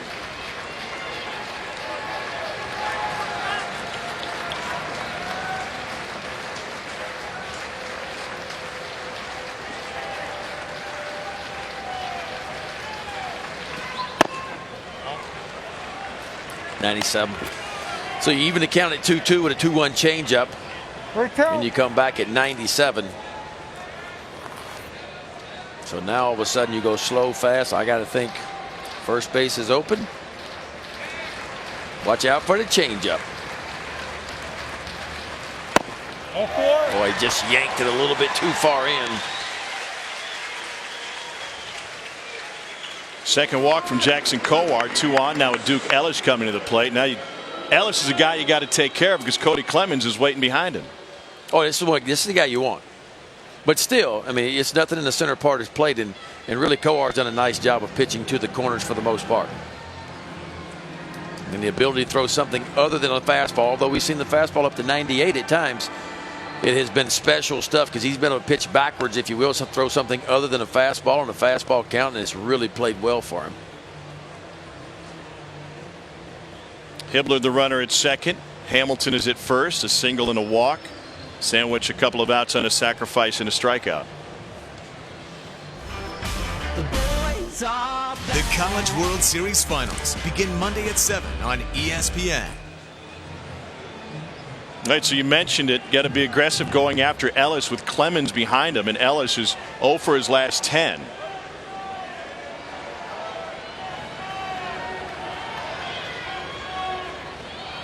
Inside. Just off the plate inside. Yeah, but you got to be careful not to be too aggressive at times because you know Texas is hunting that fastball. They don't want to get to that changeup, and you got to think they're up there looking for that first ball fastball. So okay to throw it, but you should make sure it's in a good spot. And now 2-0.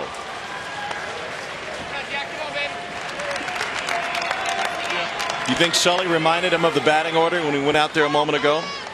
Or how do you do that without putting a negative thought into your pitcher's I don't think head? Sully did that. We talk to Sully, every morning before we have him, and his lot of his thought is positive stuff. I'm gonna really focus on the positive, not the negative. Because I think in baseball, anytime we tell kids don't, like you hear a lot of young kids 3-ball, 2-strike count. Half the kids in the young dugout say what? Don't strike out, right? You don't want to strike out. Instead of saying, hey, get a bait. We always say, hey, not the negative stuff. Let's put out positive thoughts. So 3-2 count is, hey, ball 4 base hit. It's like Berkey on the golf course. Hey, don't hit it in the water. Right. And you know what happens? Snap hook right in the water. Splash. And you're paying me money. You got quiet there for a little while. Yeah, you did. Right? Rocket told me a story. He said, when I used to play Berkey in golf, he said, this is how we get on the tee box. I'd go, Berkey, you're going to pay me $10 for a birdie, $10 for a sandy. 2 on, the 2-2. Into the stands. I love where Kowar is right here with that fastball. It's 96 to 98, and it's right on the inside part of the plate. So he sped the bat up twice in this situation to Ellis. Cody Clemens waits on deck. So you get back-to-back fastballs in on the hands. Makes sense to throw something soft away, and the changeup's been the difference maker. Nope, fastball again. Room for India if he can find it, and he will run out of space. Hey, nice catch. You are the original. A couple days after Father's Day, now he's the most popular guy in the ballpark to his 2. And a concerned pop there. Jackson Kowar's dad, Frank, seeing if his son can get out of trouble here without having to face Cody Clemens.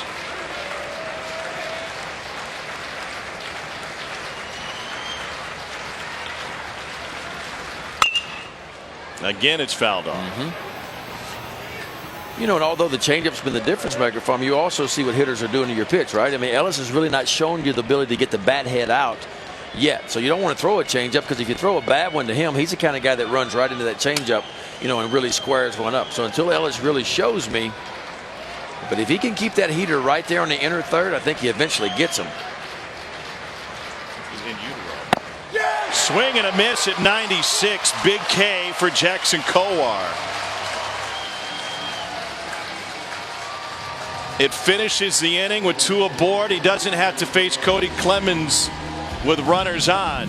Yeah, Jackson Kowar, you get lead off single, you bunt him over, you get 2 chances to drive him in. Kowar has none of it. Punches out his 8th of the game, and Dad is pumped up, and the Gators over the Horns right here at the top of the 6s. The Horns are frustrated.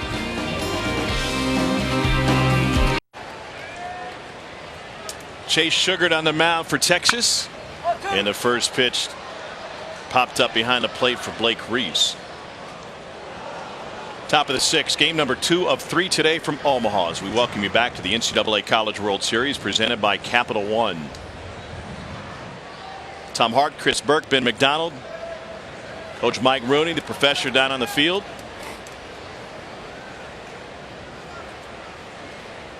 What a great day of baseball. This is an elimination game. Pulled down the line. That is a fair ball. Reese around first. It kicks off the fence for Ellis. And Blake Reese is standing up at second base with a leadoff double, his second hit of the game. And both times he's pulled it to the right side. The Gators looking to extend the lead. They got one of their aces on the mound, looks awfully sharp, and now it's time for the offense to try to get them a little breathing room. And Blake Reese gets a breaking ball, keeps it just inside the line, and the Gators have some momentum here to start off the 6th. David Pierce wants to know if this is reviewable. Billy Van Raphorst. Fair or foul, the ball must first touch the ground or a fielder beyond the initial position of the first or third baseman. Beyond the initial position.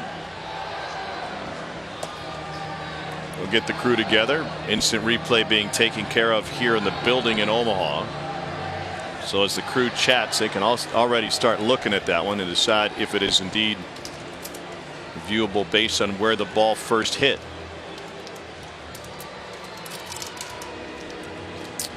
It looked fair to me. I mean, first glance was.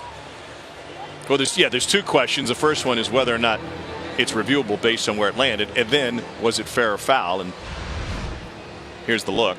The ball definitely lands in front of the fielder. Yeah. So it's not reviewable anyway. But it's fair. Yes. And went right through the wickets on Frank Sylvester. How about that? Yeah, it was nice. Leadoff double. Nick Horvath coming up. You got to play a little baseball right here. Your guy's rocking and rolling. I wouldn't even think about it. I put the bunt down and move on. Well, Texas certainly think the corners are in. Reynolds, McKenzie. Florida's not a team that bunts a lot. There you go. No.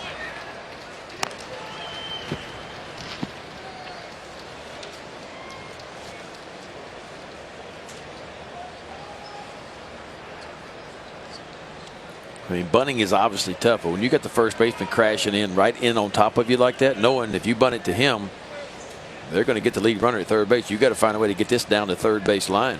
Kinsey charging hard, up and in, 2-0.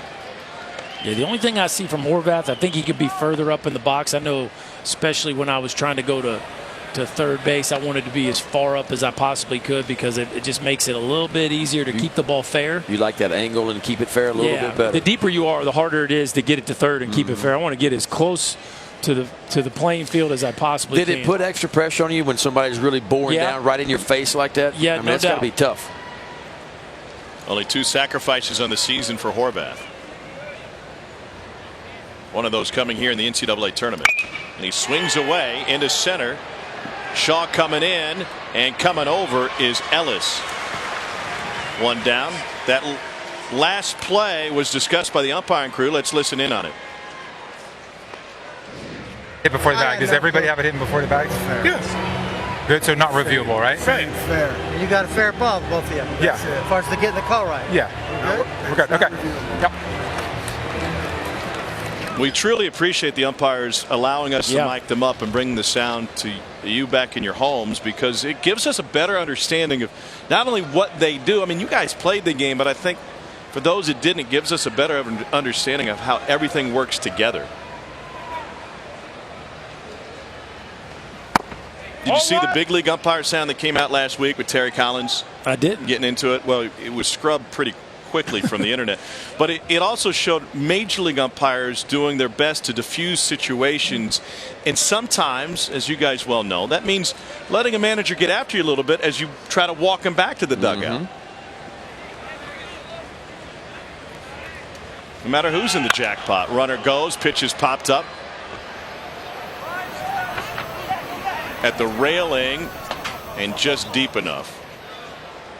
Mike Rooney's bucket hat may have had a play, but Ryan Reynolds didn't.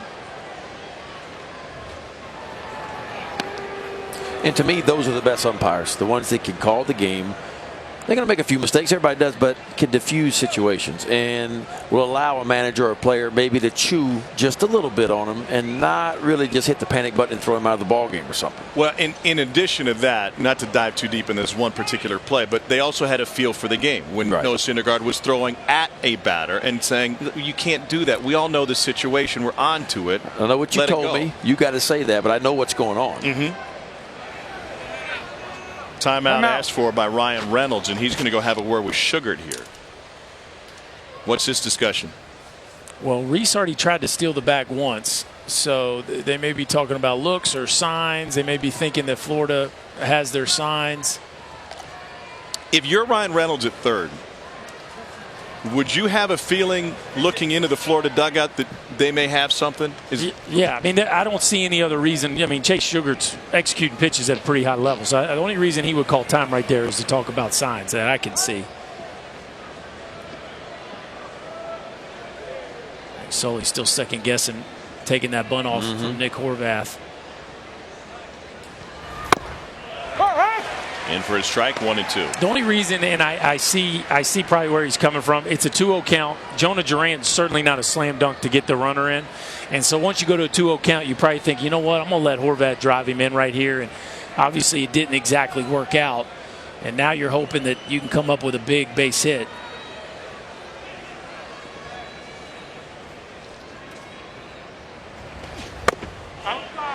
Two and two. You know, or at least hope Durant can hit a ground ball to the right side, too, you know. I mean, at least move him.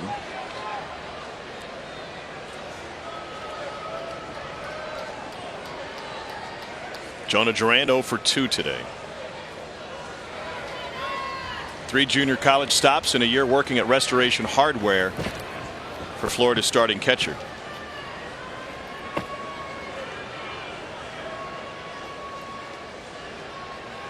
Up until the last week of the season, he was simply a bullpen catcher for him. Now here he is starting in the College World Series.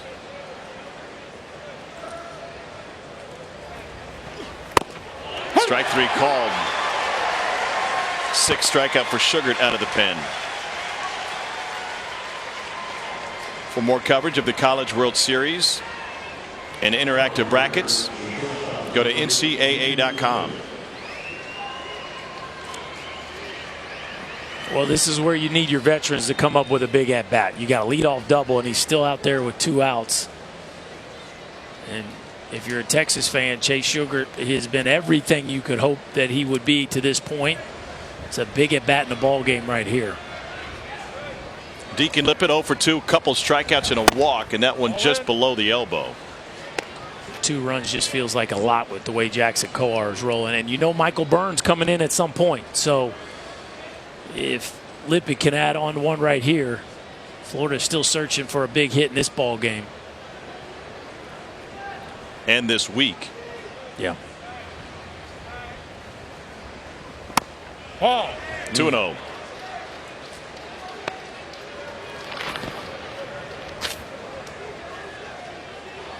Cody Clemens set to lead off the 6th.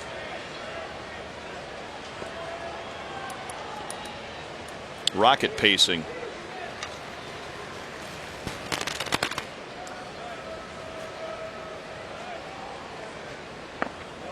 Three and 0.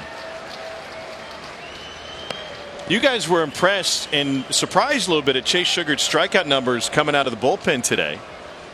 And one working theory was maybe he took the closer's mentality into this game today, said we're just going to go 100%, open up the throttle. Yeah, I mean 90 2/3 coming in, only 63 strikeouts, which really doesn't make you a strikeout pitcher, but he certainly has been that today. And I think you're right.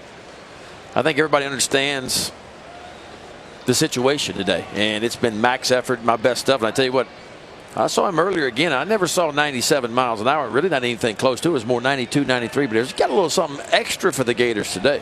He's tied his career high with 6 Ks. 3-1. But then the question is, how deep can he go? And if he starts losing some steam here, he's not going to last as long. He entered with 2 outs in the 3rd inning.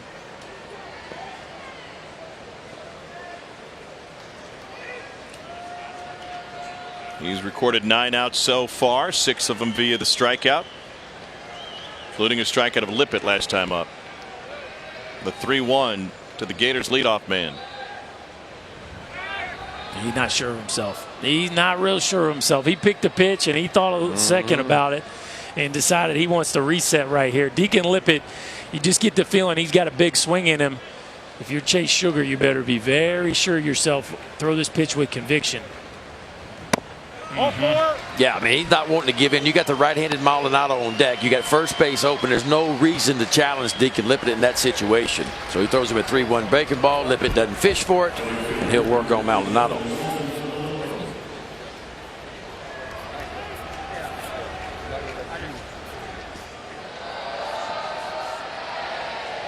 Two on and 2 out for Nelson Maldonado. Here we go.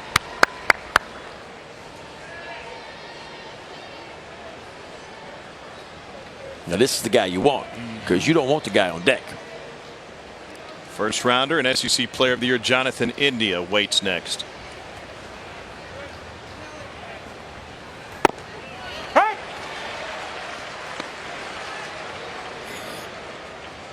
And as scary as Jonathan India is, Nelson Maldonado's got a lot of big hits in the last 3 years. Yes, he does. And he will grind out an at bat as well as anybody in this lineup.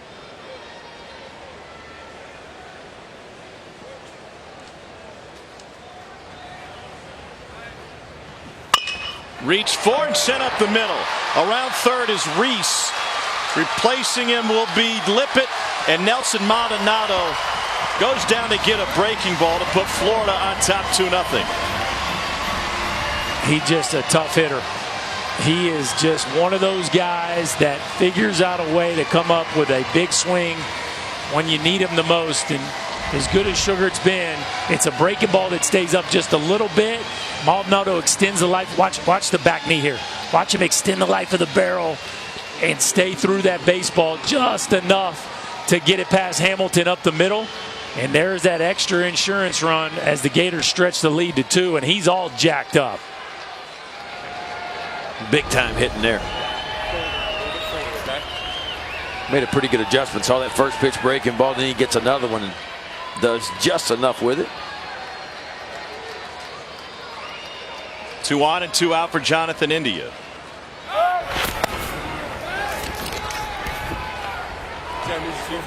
What? No, you're okay. Cody, you want to show? Break that. Fuck is that from me, all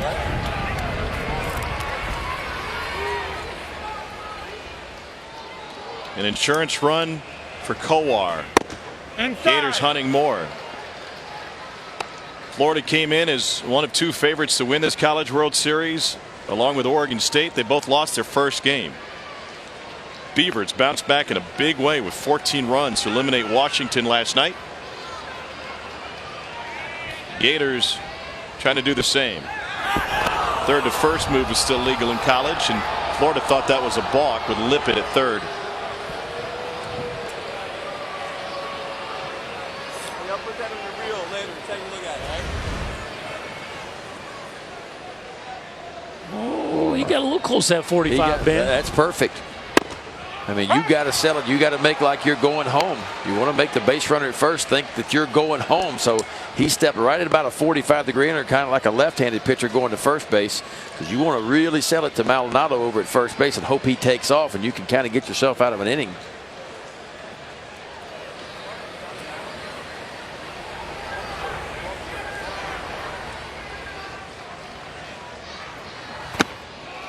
Two and one. Here's a look. Watch where he steps. Looks home. Little momentum going towards home plate, but not a lot. And right at a 45. I tell you what, that's an awfully close move in a big situation. Right. You get banged with a balk right there, and you're second guessing that move.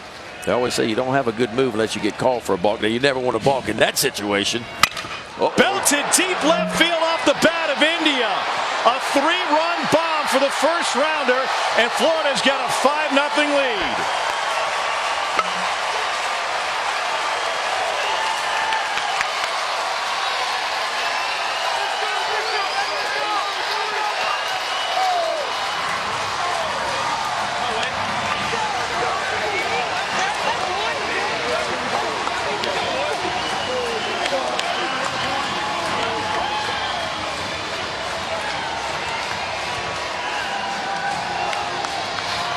Your uh-oh said it all. That's not where you throw Jonathan India. That's a heater just about belt high right out over the plate. We got a Weaver.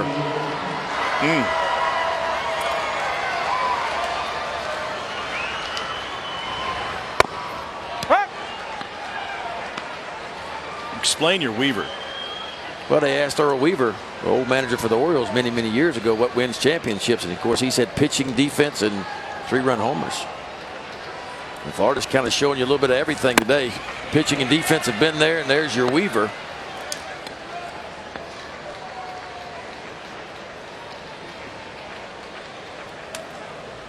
Your buddy Jim Palmer appreciate the Weaver reference? Yeah, he does. And Berkey appreciates a bloop and a blast. Got your bloop by Maldonado, right? Drives home a run. There's your blast. Here you go, bud. Ball, please. Trickler off the bat of Will Dalton. Nothing trickling about Jonathan India's blast. His 21st of the season. A monster shot. And if you're going to win big games, you got to have your stars come up with big moments. Jonathan India puts his stamp on this ball game with a 3-run bomb into the left field seats. The Gators bought their bats today, stretched the lead to 5.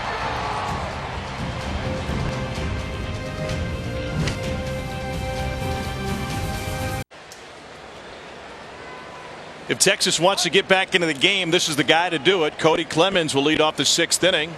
And he belts one, but this one's going to get deep into the corner. What's the wind doing? Dalton at the fence, and it is foul.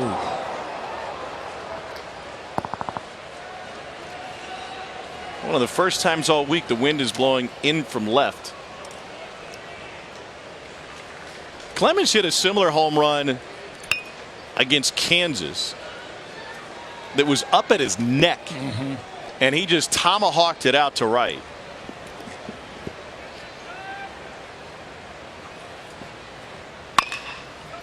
Grounded foul. 0-2. Clemens is 1 for 2, singled in the first, struck out on a Jackson Kowar changeup in the third. Backed up with the fastball. What was it, 98? There's 97, 1-2 now. Well, it's just such a tough pitcher to defend when you have with 2 strikes. That when he can climb the ladder and pull the string, and the velocity differential by the 2 pitches just make it a very hard matchup once you get behind in the count. There's strike 3. How about Jackson Kowar? I'm talking about his game started off at a high level, and it's still there, nearing 100 pitches now. Watch this four-seamer just up in the zone at some 97, and see ya. One thing that's fascinating about Kowar, he will throw to his glove side no matter if it's a lefty or a righty. So he's pitching lefties in and he's pitching righties away, and he really stays there. We did see him blow one by Clemens last time to his arm side. Well, every pitcher out there has a favorite side of the plate, and it doesn't matter righty or lefty. There's a favorite side that's your go-to side that you're most comfortable to go to. Normally it's going to be your arm side. And the reason is I don't have to work quite as hard mechanically to spot the ball on my arm side. I got to be pretty good opposite side, which means the front shoulder's got to stay tucked. I got to have a good follow through and a good finish to make the ball stay true to the outside or inside part of the plate, depending on who I'm facing. I always felt like the arm side was the easiest side for me to locate, down on the way to a lefty, inside to a righty. Well, and the thing about Kowar's stuff that's so special today is Texas knows that. They know he wants to throw to the glove side. Like it's not like Texas is unaware of the numbers on Kowar and where he likes to go with his fastball. But it's one thing to know where the ball's going. It's a whole other thing to square it up. But that just shows you how special the stuff is today. Whoa, swing and a miss. Strikeout number 10. No, the changeup has been so good, and the thoughts going into the changeup. Now the changeup's on the mind, and all of a sudden here the velocity is staying up at 96 and 97. And if you even begin to think about an all-speed pitch, he will throw that ball by you every day of the week. I mean, this is gas. And now the second time on the TD Ameritrade mound at the College World Series, he's punched out double digits. Mike Rooney, what do you got? Guys, this is why some scouts will tell you they think Kowar's got more upside than Singer. You start seeing him on a day like this. Catcher DJ Petrinsky at the plate. He's tied his career high with 11 strikeouts. Well, you don't see Singer get up to 97, 98. You don't see Singer with the Bugs Bunny changeup. Now, you get a more consistent Singer each time out, and the stuff is certainly plenty good. But, yes, I agree, Runes. When you see Kowar on a day like today, he shows you number 1, number 2 stuff in the big leagues. No doubt. I mean, I think Singer is more pro-ready, and he's going to climb the ladder a little bit faster because he's a little more consistent with his stuff. Like, I can see Singer in the big leagues soon, like next year, especially if you stick him in the bullpen. Like, he can come do work right now if he wants to, in my opinion. But Kowar, if you look 3 years down the road with a frame that's 6'6" and weighs 180 pounds, sopping wet, you put 20 pounds on that dude, when he's still carrying the velocity he is after 100 pitches, he can be a real horse one day. 101st pitch. Fouled off the catcher's mitt. Hey, by the way, you know, are you talking about this guy being a big leaguer? You know this game's on in every big league clubhouse right now, right? Yeah. Yadier Molina's got 2 World Series rings, gold gloves, platinum gloves, silver slugger. Caught his 1,756th game with the Cardinals. And he's sitting here watching the College World Series right now. What's up, Yachty? Shout out to Yachty. Still mad I never stole a base off you. Tough to do, my friend. He get you? Oh, yeah, he got me a couple times. Minor leagues and the big leagues. It was pretty devastating. I thought I had him at least twice, and he's just so good. It's unbelievable. Future big leaguer Jonathan India. His 3-run home run turned this thing Florida's favor in a big way. And catcher DJ Petrinsky at the plate for Texas. And there it is, another strikeout. Kowar with a career day here at this ballpark once again. Everything going Florida's way when you got a dude like this. How about punching out the side in the 6th inning, all with fastballs, 95-97. Gators all over Texas, 5-0. College World Series presented by Capital One. Tom Hart, Chris Burke, Ben McDonald, Mike Rooney. Middle game of 3 here in Omaha in the 6th inning. Big blast off the bat of Jonathan India. That's about halfway up the bleachers. 3-run shot off of Chase Sugar.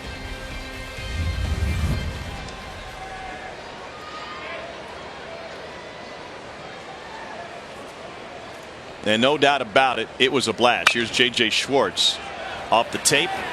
Reynolds racing over in foul territory. Beautiful play before he hits the tarp.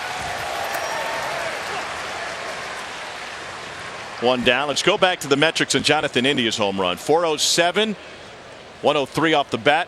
What do you got in the launch angle? Launch angle's on the higher side of things, so you need elite exit velocity to get it out at a 30-degree launch, but he certainly has that. 103 and 30 launch angle. That's how you end up with a ball in the middle of the seats, and it doesn't matter. You get those kind of metrics, the ball's leaving the yard anywhere. Here's Austin Langworthy at the plate.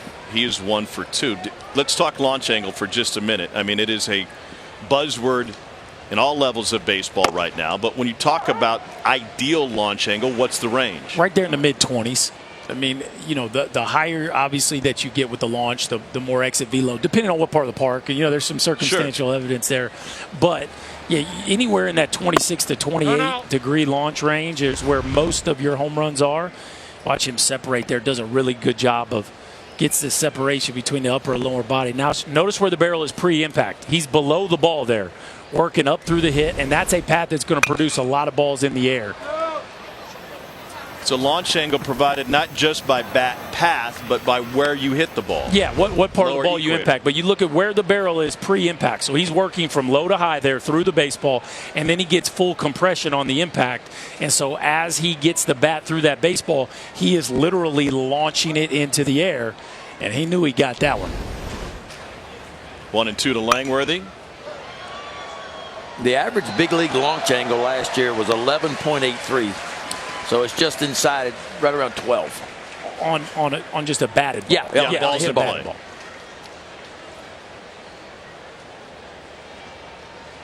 Are we seeing swings change, or are we just seeing more measurements and more information about big league swings? Well, as long as people have played Major League Baseball, I don't know about the dead ball era, but let's just say once the ball started. Go back to Ted Williams. Yeah, once the baseball started getting out of the park, every big leaguer is trying to work on ball flight. Every big leaguer is trying to hit the ball as hard as they can.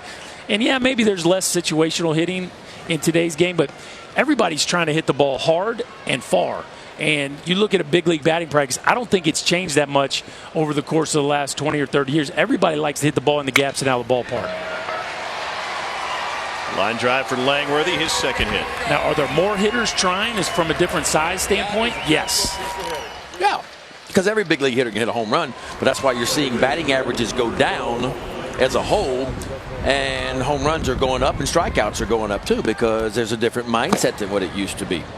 For instance, in 1997, the average big league batting average was 270. Last year it was 255. It went down 15 points. Well, I'm going to give the pitchers a lot of credit for that. Pitchers are better. Well, I'm going to give the shift a lot of credit for that too, especially the last couple of seasons. But there was also, between 2014 and 2017, over 2,000 more home runs hit from 2014 to 2017 in the big leagues. So pitchers ain't getting credit for giving up 2,000 more bombs. Well, I think rosters are put together differently now. I think GMs and teams are okay with more guys that are looking to hit the ball out of the ballpark than ever before. And if that's how you make up your roster, then, yeah, you're going to punch out a little bit more. But young players at home, Jose Altuve, the AL MVP last year's launch angle was below 10 last year. So you don't have to climb it up and get a big high launch angle to be successful. Blake Reese is 2 for 3. Doubled and scored last time up. Inside. The latest talk, especially coming from Commissioner Rob Manfred, is that maybe we make shifts illegal and we find more balance and get batting averages back up. I don't like it. I don't like it. A team should have the freedom to play their defenders wherever they choose to play them. There are only 2 players who are forced to be in a specific position every pitch. That is the pitcher and the catcher. I mean, according to the baseball rule book, anybody else can be anywhere as long as you're in fair territory. Are you going to tell NFL defenses where they can play their defense? No, you're not. I don't disagree with you. No, I know you don't. Yeah. The game has constantly evolved, and I just think that the evolution has been slower on the offensive side to deal with the shift, mainly because guys are still getting paid to hit the ball over the fence and over the shift, so those guys aren't changing. And until that changes, and you have a bunch of 6'1" dudes out there just spraying the ball around, then nothing's going to change. Runner goes. Pitch is hit right into the moving David Hamilton, and that costs Florida double play. A run's a hit, nobody left thanks to the second double play for Texas. They need the bats to come alive to get back in it.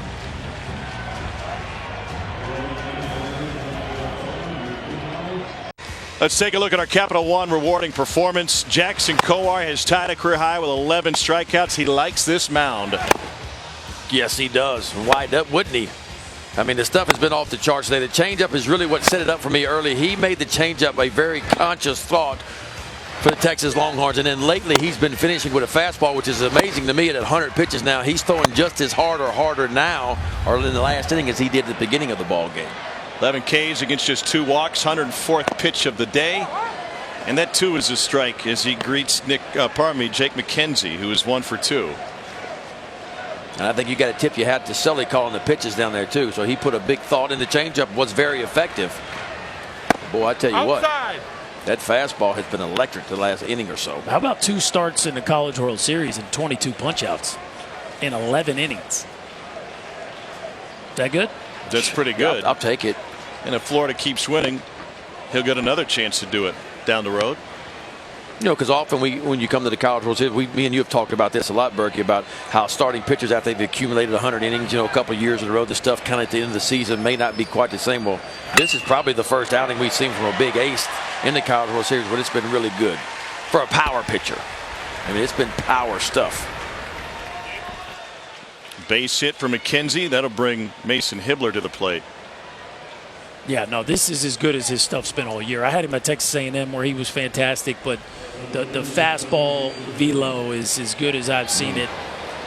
And my guess is we're getting to that point where he's maybe got 1 or 2 batters left. Yeah. Mother Nature might have something to say. Ruh-roh. Hold on. The rain has started.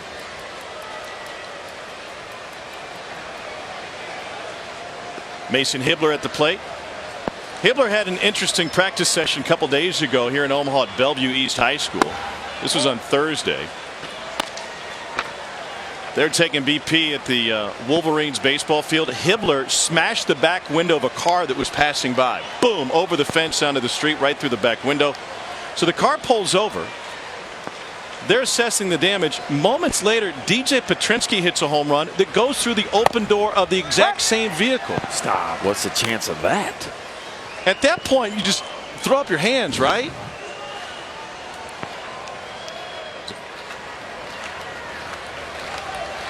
The 2-1 to Hibbler. Kowar in the rain. Just as good when it's dry. 2-2. What's the secret to pitching in the rain? I didn't like it. Again, it goes back to the moisture or too much moisture thing. And when you get that rain coming down your arms like that, now he's got sleeves on, so maybe it absorbs some of it. But the secret to pitching in the rain is a dry ball, is the obvious thing. Lined into right center field. McKenzie around second. Horvath scoops it up. Strong throw to second base. The tag doesn't come. And Texas is in business with a double and aggressive base running from Hibbler.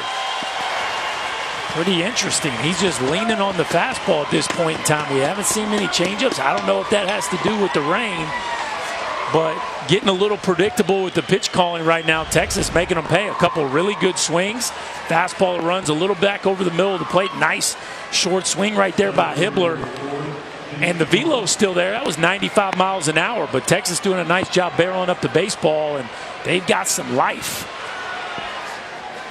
Yeah, and we saw, I don't know. I don't know if Sully really wanted the fastball the last inning. It was really good, 95 to 97. But I'm like you, that changeup, so good early. You get 2 strikes right there. Michael Byrne down in the bullpen for Florida. 112 pitches now for Jackson Kowar. A couple of Gators relievers are already up. That's money right there. A front hip one. And that's really what separates Kowar from a lot of power pitchers, the ability to move the ball like he does. He can start that fastball inside on that front hip of a left hand and just kind of leak it right over the inside corner. Well, you know, that's the part of the plate he wants to throw the ball to.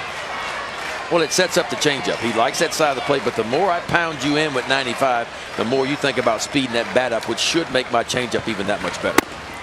Tate Shaw looks as a high changeup for a strike, to the dismay of Hibbler at second. 0-2.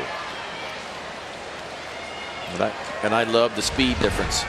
So you get 95 for a fastball in, and then look at that Bugs Bunny changeup as it starts to come back over the plate at 84. So it's about a 10 to 12 mile per hour difference between fastball and changeup, which is almost perfect. Back to it, and this one's into the seats. Fans have gone under the cover for the time being. That's twice now. He's yanked that changeup up and in.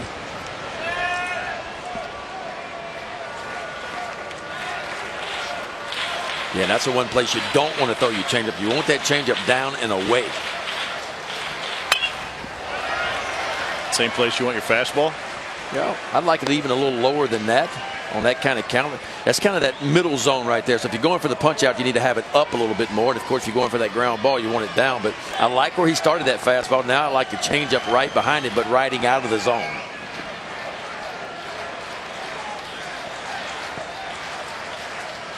Tate Shaw down 0-2. There it is. And he chases the changeup for strikeout number 12 for Jackson Kowar. And that's all happens because of the pitch before that.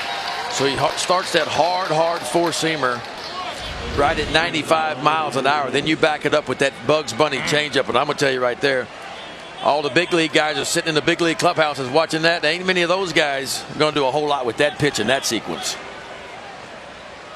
That thing is spinning, boy. That is hard. I mean, that takes talent just to do that, to be able to spin that ball to make it run down and away. Here's Ryan Reynolds. First pitch swinging for the sophomore from Monroe, Louisiana.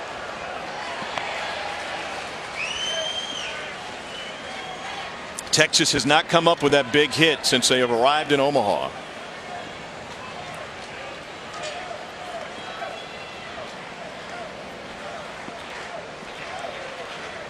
Even more difficult to get it against Jackson Kowar, who has struck out 12, tying Brady Singer for the most Ks by a Florida pitcher in the College World Series. You get the same feeling for Florida now that we kind of got from Oregon State yesterday. Two favorites coming in, disinterested, mistake-filled game one, returning to form game two. Yeah, a little different story in game two, but definitely looking more like the Gators we saw in the first part of the year. You know, Oregon State got off to another slow start in their game two before they woke up. Tyler Malone got them going, whereas the Gators, they looked pretty locked in right from the get-go. Missed a couple opportunities, but they have played a really good ball game here this afternoon. Career-high strikeouts, also a career-high in pitches now for Jackson Kowar at $120. Nobody throwing in the Florida pen. One down in the seventh.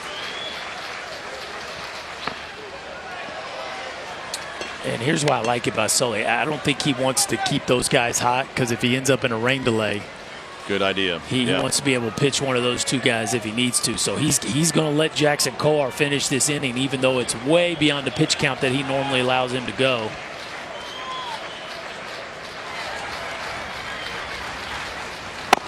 Swing and a miss on the changeup. Reynolds' face says it all. Well, it was all fastballs in the sixth inning and some high velos. But I tell you what, he's gone back to the pitch that made him successful early, and that's that changeup. And look at the action on that thing. That is not fair.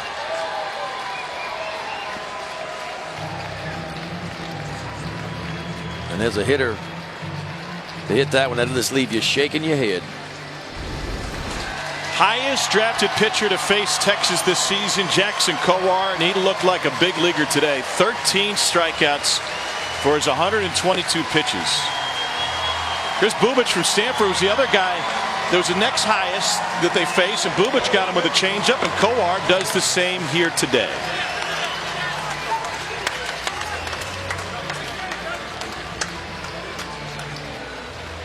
Jordan Butler will be the next pitcher up for Florida.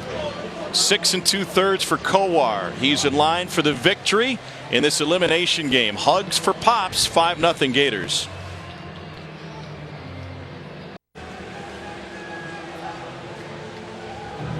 A fourth spot in the 6th inning for Florida. And with Jackson Kowar on the mound, that has given them plenty of wiggle room. Pitching in the last 2 College World Series, Florida has had 5 10 strikeout games of their 8. Everybody else has 1. And Kowar's 13 strikeouts today are the most strikeouts in a College World Series game here at TD Ameritrade. Freshman Jordan Butler takes over.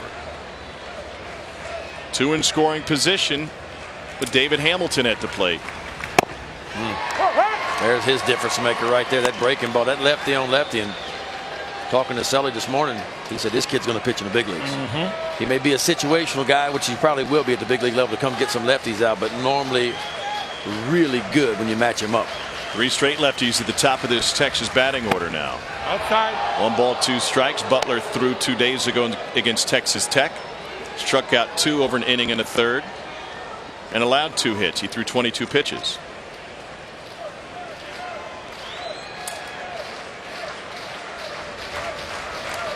David Hamilton is 0 for 2. A lineout, a strikeout, and a walk. Wow. Wow. And so he picks up right where Kowar left off. Different stuff, same result. Yeah, Jordan Butler, how about that? Comes in. Good morning, good afternoon, and see you later. That is the 14th punch out by the Florida Gators. Gators still up 5-0. And Kowar is pumped up, and we're going into the top of the 8th. Bracket, Arkansas and Texas Tech will match up later on tonight. This is an elimination game, but then tomorrow, 1 game 7 Eastern, North Carolina and Oregon State. Chase Sugar still on the mound for Texas as he faces Nick Horvath to start the 8th. How about this? The last pitchers to strike out 13 at the College World Series, in addition to Jackson Kowar, Trevor Bauer and Garrett Cole. They both did it in 2010. And he has that kind of stuff. Yeah. I mean, it was on full display this afternoon. Now, maybe not the breaking ball that both of those 2 dudes have, but the changeup is a plus pitch. Yeah. And you can only imagine when he does develop that breaking ball where he's going to go. And one of the difference makers in his outing today was that he stole some strikes with the breaking ball. It's not really a swing and miss pitch, but the changeup and the fastball are so good it didn't need to be. That's okay. You learn to flip it in there first strike. You use it as a 3rd pitch, and then maybe later on in your career, it becomes a difference maker. Well hit, deep left field to the pen and gone. Nick Horvath goes yard.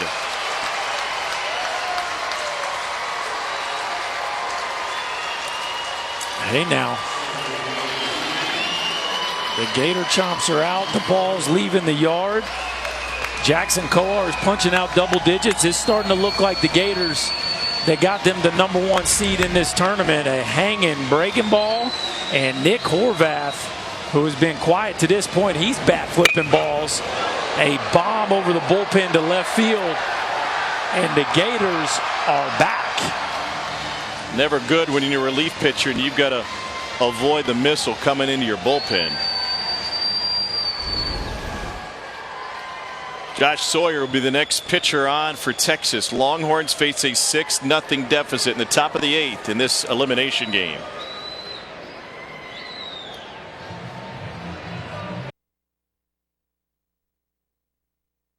The NCAA College World Series is presented by the Capital One Venture Card. Earn unlimited double miles on every purchase every day. What's in your wallet? And in part by Verizon, the most awarded network ever. Game number 2 of a triple-header baseball here at the College World Series. Plenty of great baseball here today, and we send a shout out to our crew working all 3 games. All right, Logan, he got the dry spot. That's good. Smart. He must be the veteran. Ken Ayers, yes, stay and drive. Nice umbrella. That's what Chris Burke carries around the golf course.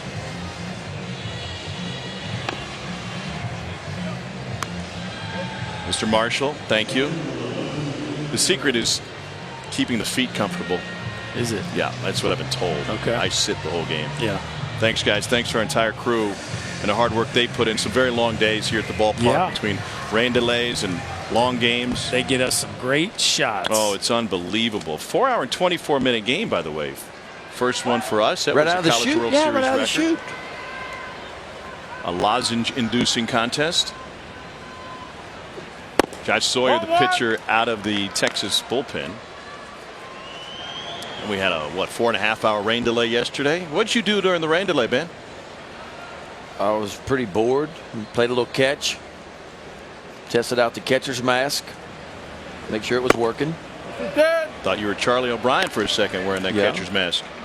Except Charlie normally caught him. I was testing the mask.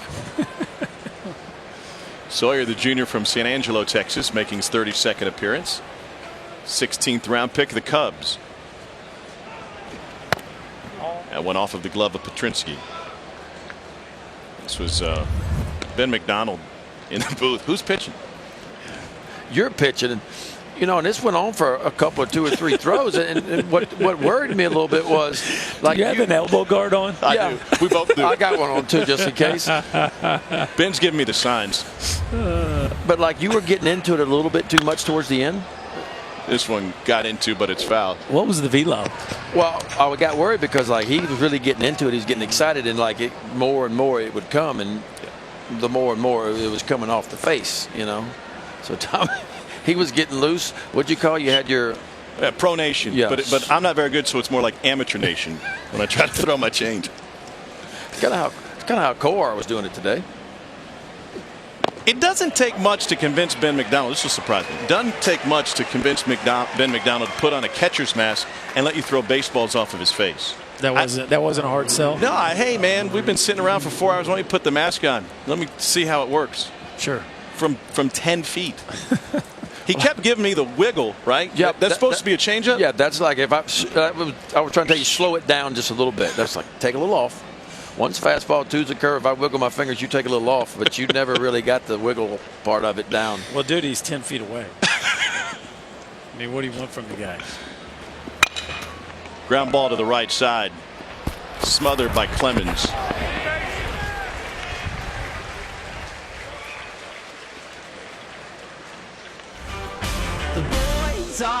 The College World Series Finals begin Monday at 7 on ESPN.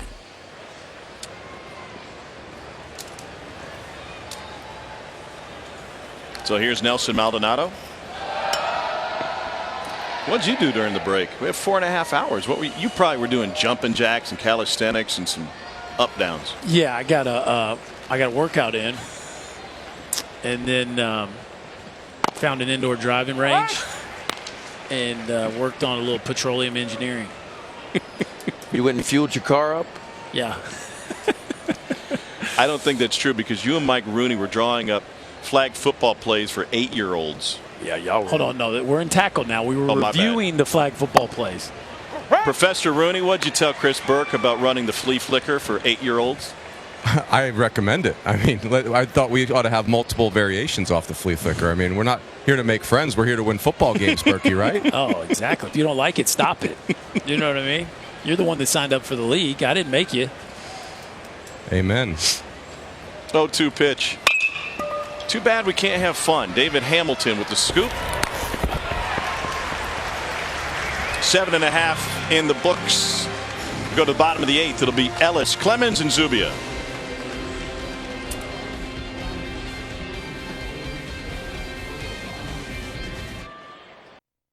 Legendary. Hit well. It's over the wall. A 2-run shot.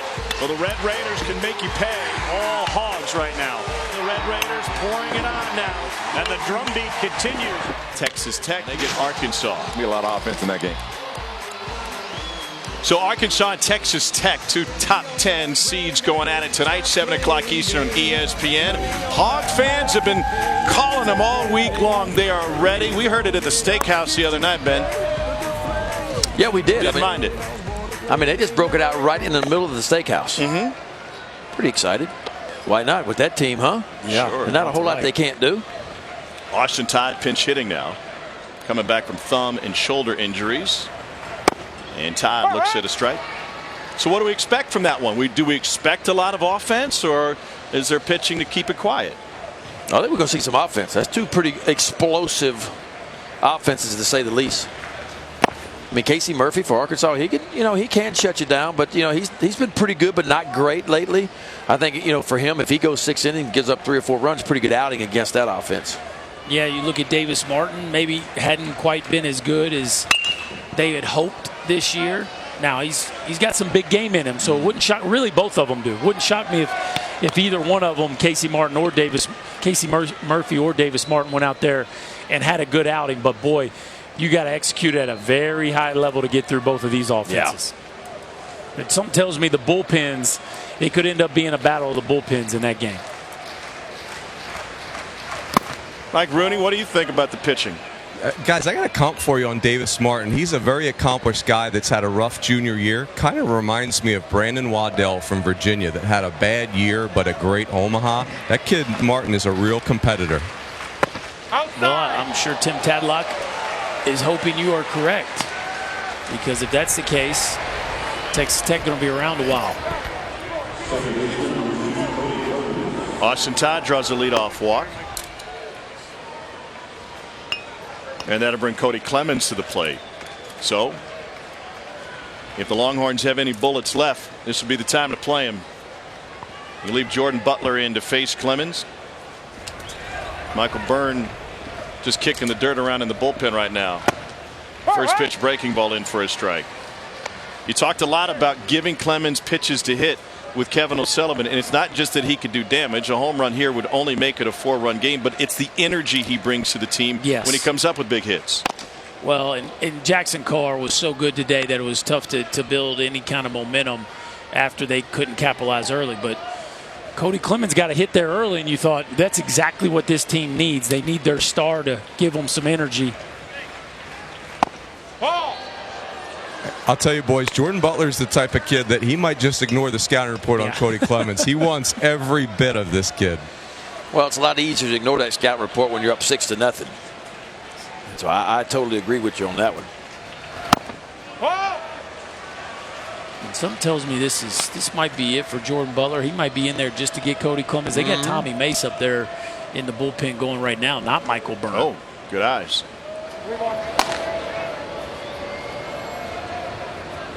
The last of 3 straight lefties at the top of the Texas batting order.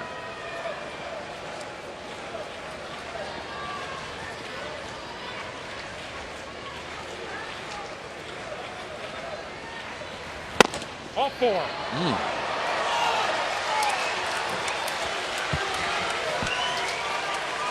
So back-to-back walks. Where was that? Kevin O'Sullivan wants to know. I don't think he quite agrees with the home plate umpire on where the location of that fastball was. What gave that away? That picture. Here's Zach Zubia. He can do some damage. Second on the team with 11 home runs. Sticking with Butler here against the righty. Well, the one way you let a team back in the game, you're up. The one way is you free passes. And now Michael Byrne grabs the ball.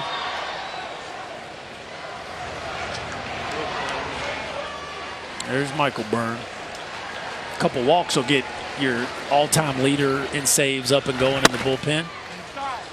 Yeah, 15 saves on the season this year.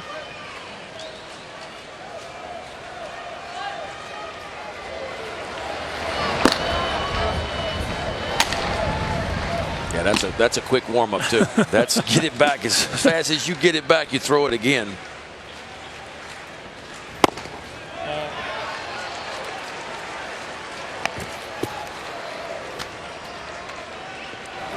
Byrne has only allowed 1 earned run and 8 1/3 in his College World Series career. Kevin O'Sullivan out of the dugout.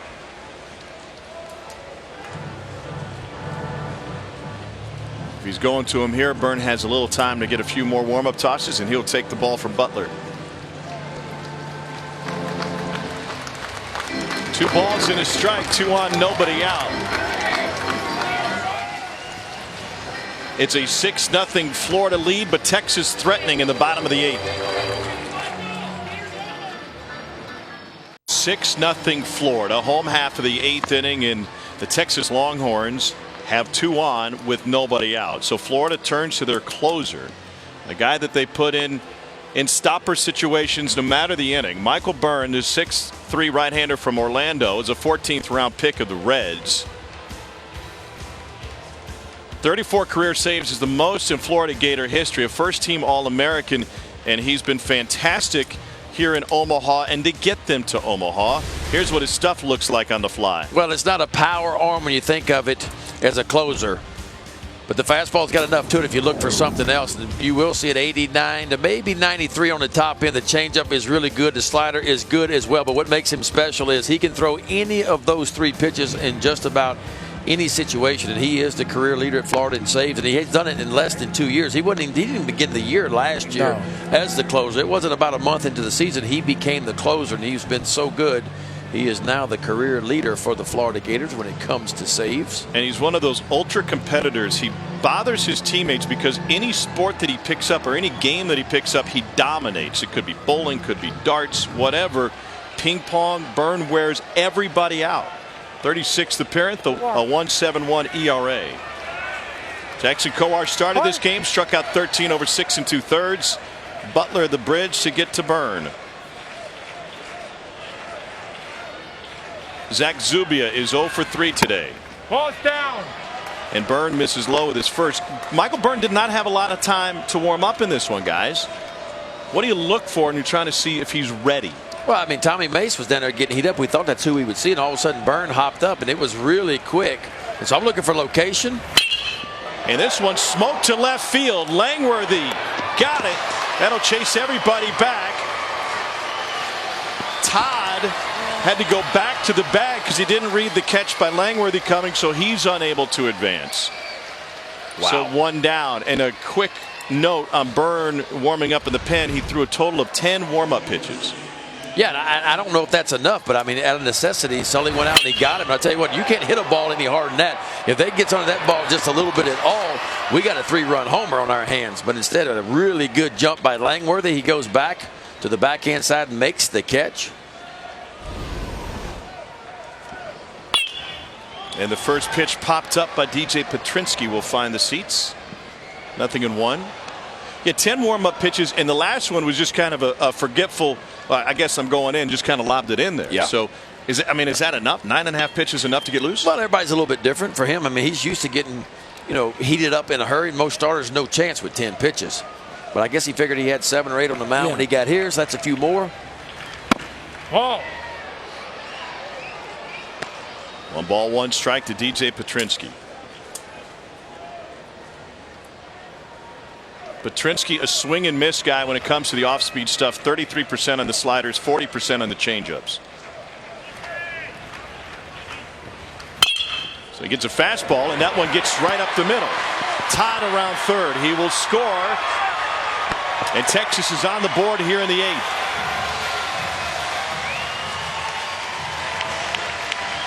Boy, Ben, I don't know about you, but that ball left the bat. I thought that was 6-4-3 all day long. And Lippett playing towards the 6-hole right here. Look how far over he is to start. And this normally, when you're in double play depth, you're at least 2 steps in and 2 steps over from that positioning.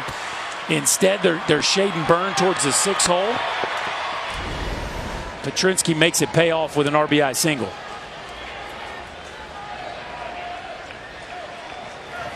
Jake McKenzie at the plate. 0-1.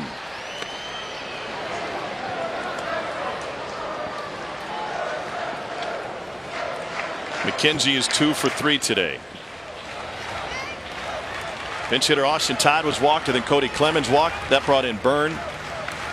The fly out for the first out, and now McKenzie ignores the slider. 1-1. Yeah, that certainly was not usual double play depth at all. I'm like you, when he came off the bat, I said inning over. I mean, you could have drawn up a better ground ball.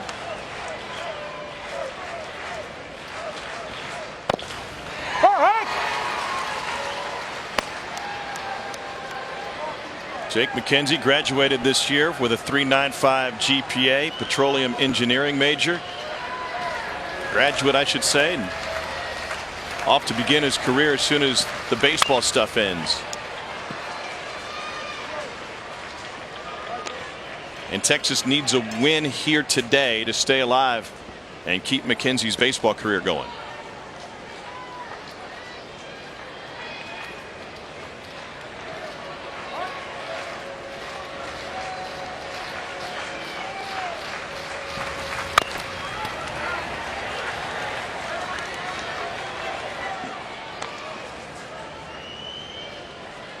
Middle game of 3 today at the College World Series in Omaha, an elimination game between these two big baseball brands, Texas and Florida.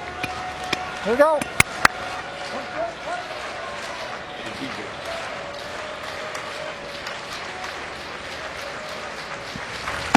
Outside. 2 balls and 2 strikes now. Kevin O'Sullivan in Florida, the defending national champs. Here's the history between these two. Texas for the 36th time this year. They've won 6 national titles. Florida has been the team of this century. Ground ball to second. To short for 1. Back over, not in time. Reese's feed was a little bit low and they couldn't get it done. Yeah, I don't think he caught the ball real cleanly. And of course, we know that ball's wet a little bit. Didn't give Lippett the best of feeds. Kind of an awkward low feed to Lippett, who does his best to try to make it pay off. But McKenzie gets down the line much better than most first basemen.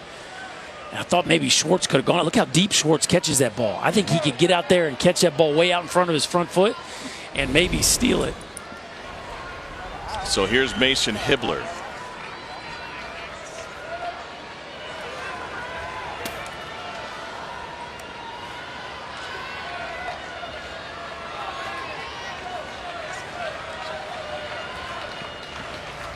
Outside.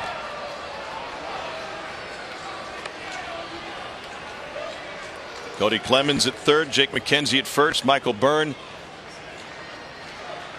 Florida program saves leader, on the mound for the Gators. Oh. Misses with the breaking ball, 2-0.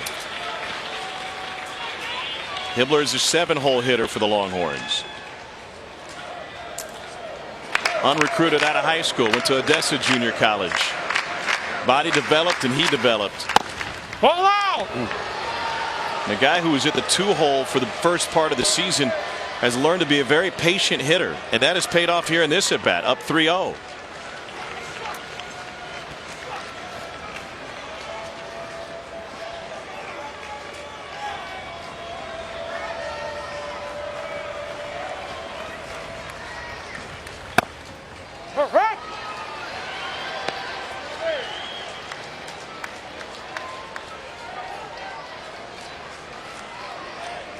Hibbler has started every game this season for Texas. The 3-1 pitch. Reached for, lifted to right. Will Dalton pushed back on the warning track. That will end the Texas threat. They get just 1 across after consecutive walks to start the frame. Heart of the Gators lineup coming up 5. Dude, I apologize. They're here, and that's good news, because otherwise we couldn't have the 3rd game of the day if they didn't arrive. Texas Tech and their powerful offense will be on display tonight against another slugging squad, the Razorbacks of Arkansas. SEC could be going for a sweep today after Mississippi State's win in game number 1. Winners bracket game, 7 Eastern. Then tonight it's back out to Anaheim for the 2nd game of the 2-game series between the Diamondbacks and the Angels. Both games can be seen streaming live on the ESPN app. Did Trout go yard last night? I fell asleep. Did he go deep again? I saw he almost robbed one. Lost one off the tip of his glove. I saw dudes climbing fences. Omaha, Nebraska, TD Ameritrade Park, and home of the College World Series. First game today was all Mississippi State, thanks to a 9-hole hitter who hit a grand slam. That is a team of destiny, it seems. After they were down to their last strike. Unbelievable. They lost their first game of the NCAA tournament, okay? If you don't know, we start with 64 teams, just like the basketball tournament. A 4-team regional in Tallahassee, Florida, and their first game against Oklahoma, Mississippi State lost 20-10. Game number 2, they're down in the bottom of the 9th inning to their last strike against Florida State, one of the best programs in the country, and they get a walk-off home run. Then they did it again in the super regional round in the best of 3. Elijah McNamee, another walk-off home run. On a 1-ball, 2-strike changeup. We found out that about McNamee pretty quick. You don't throw him a changeup with 2 strikes, especially up out over the plate, because he did it back-to-back weekends. He did, and they're doing it with an interim head coach. Gary Henderson took over 4 games into the season, along with his assistant Jake Gautreau and that fantastic staff, and they are on the verge of playing for a national title. 1 win away. Jonathan India, first-round pick, SEC Player of the Year. He homered earlier this game. That was a 3-run shot in the 6th. He gets jammed on this one. Squibber to Cody Clemens at second. Has time to recover. Out. 1 down. This is why facing submariners or side armors is just no fun.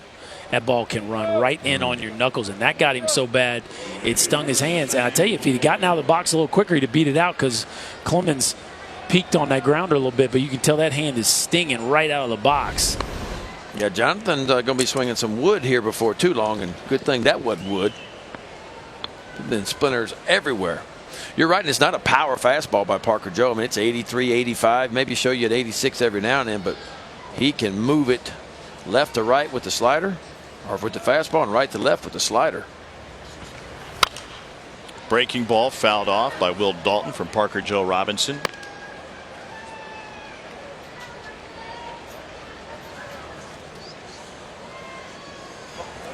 Dalton 0 for 2 with a walk and a hit by pitch.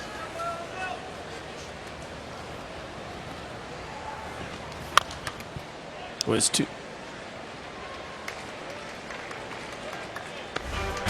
The College World Series Finals begin Monday at 7 on ESPN. You were saying? Well, so far we've seen 2 different release points. One on the fastball, one on the breaking ball. The fastball is definitely a lower slot. And you see some guys release them out of the exact same tunnel, and they throw that frisbee kind of side armor. Parker Joe was just a little more on top of the breaking ball than he was on the heater. Can you pick it up pretty quickly? Yes. I think to say you would like to have both of those, obviously, balls coming out of the same slot. It don't take guys very long, some quicker than others, to pick up on it. Hamilton. Out. 2 down. Take a look at the headlines. Mississippi State seeking to win the first team national title in school history. Women's basketball lost in the championship to South Carolina a couple years ago. Huskies were the first team eliminated here from Omaha in their first appearance in school history. Great second half of the season for Washington. And later tonight at ESPN, a top 10 matchup. Arkansas and Texas Tech trying to start 2-0. J.J. Schwartz looks at a strike, 0-1. I mean, the state team has been on. I mean, I don't mean this in a bad way, but really before the season started, we knew some of the players on the team, but really Jake Mangum was the only name guy that you know, maybe position player. Yeah, position player. Now Pilkington was coming back, and he had an outstanding couple of years. You knew Ethan Small was coming back, but they piecemealed that bullpen together a lot last year. A lot of injuries last year, so you really didn't know what was going to stack up out of that bullpen either. Had some injuries early. But it just seems like it's a different dude every day, and a bunch of guys just think they just can't lose right now. 0-2 to J.J. Schwartz. And he goes down looking. 1-2-3 frame. Last chance for the Texas Longhorns. We go to the home half of the 9th. Florida 6, Texas 1. Winner stays alive. The loser starts their summer.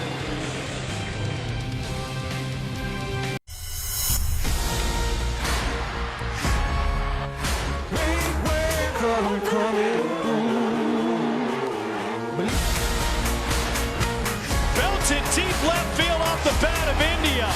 A 3-run bomb for the first rounder. Well hit, deep left field, and gone. Nick Horvath goes yard. And so that's the story with this Florida Gators team. A 6-1 lead, 6 runs on 10 hits in an elimination game. Defending national champs, trying to stay alive. The offense has come alive. They're paced by Jackson Coar with 13 strikeouts in this one. Last 2 guys to strike out 13 in the College World Series, Trevor Bauer and Garrett Cole. Special performance by him today. His team's season's on the line, and he answered the bell. They try to solidify the defense. Keenan Bell enters at first base here for the ninth.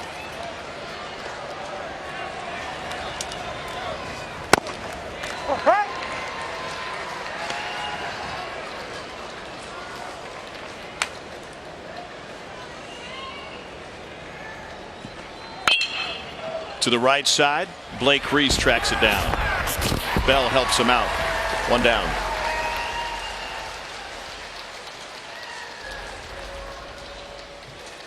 Thursday at 7 Eastern at ESPN, we'll have the 72nd NBA Draft from Barclays Center in Brooklyn. You can watch every pick as they're announced from both rounds, streaming live on the ESPN app as well. Obama will go high for Texas. I reached out to one of the Texas coaching staff members, and they are just thrilled with what he's done. That's a unique look. Here's a scouting report. Feel and IQ, crazy smart. Rumors are some teams like the Celtics could be working to trade up and get him right now, that he won't go lower than 5th. Makes sense. He's a special talent. What about Trae Young? Where's Trae Young going? Probably behind Mo Bamba. What do you got on that body type for the rigors of the NBA? Not sure about it. Michael Porter Jr. But there is you look at Nick Madrigal, he goes 4th. Why? Because of guys like Altuve and Pedroia. Yeah. And you say, well, maybe Trae Young can go high because of Steph Curry. Yeah, they give him the little man some love. Andy McGuire pinch hitting here. He's been all over the place in his college career. 2nd team all conference this season. Came in as a highly recruited infielder for Texas, recruited by Augie Garrido. Lost the opportunity to play there, transferred to South Carolina Aiken. That didn't work out. He was there for all of one practice. He came back to Texas. He just loves the University of Texas so much. He returned to school, but he wasn't on the baseball team. And this coaching staff said, we could find a spot for you, and it has worked out for the Virginia native. They fire the cannon at Texas games. Andy McGuire was the guy firing the cannon. He said it was really tough watching my teammates and former teammates still playing, and I was out there to support them, but I missed it. Down to their last out now, home half the ninth.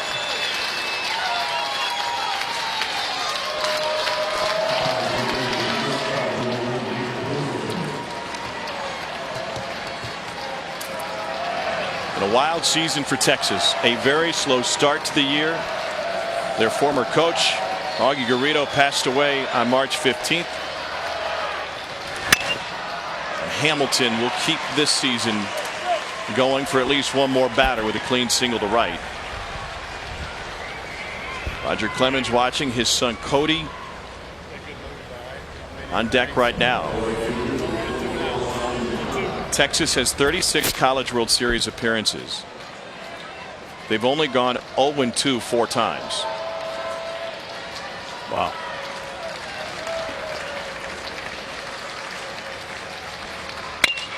Line drive to left. Still kicking. And that's going to bring Cody Clemens up. Ain't no quitting them. I'm talking about get down, 2 out. And both of those balls were hammered. Now this is an interesting matchup to me because we know Jackson Coar, the velo was so high that he had Cody spinning a little bit. Now Michael Burns not that kind of guy. Command right-hander. This is a very tough matchup for Burn.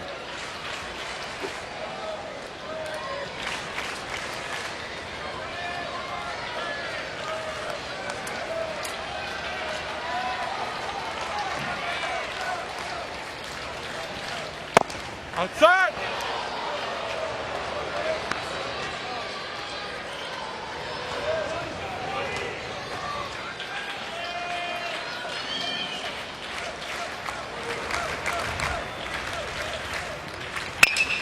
Into center field. Horvath came in. Now he drifts back.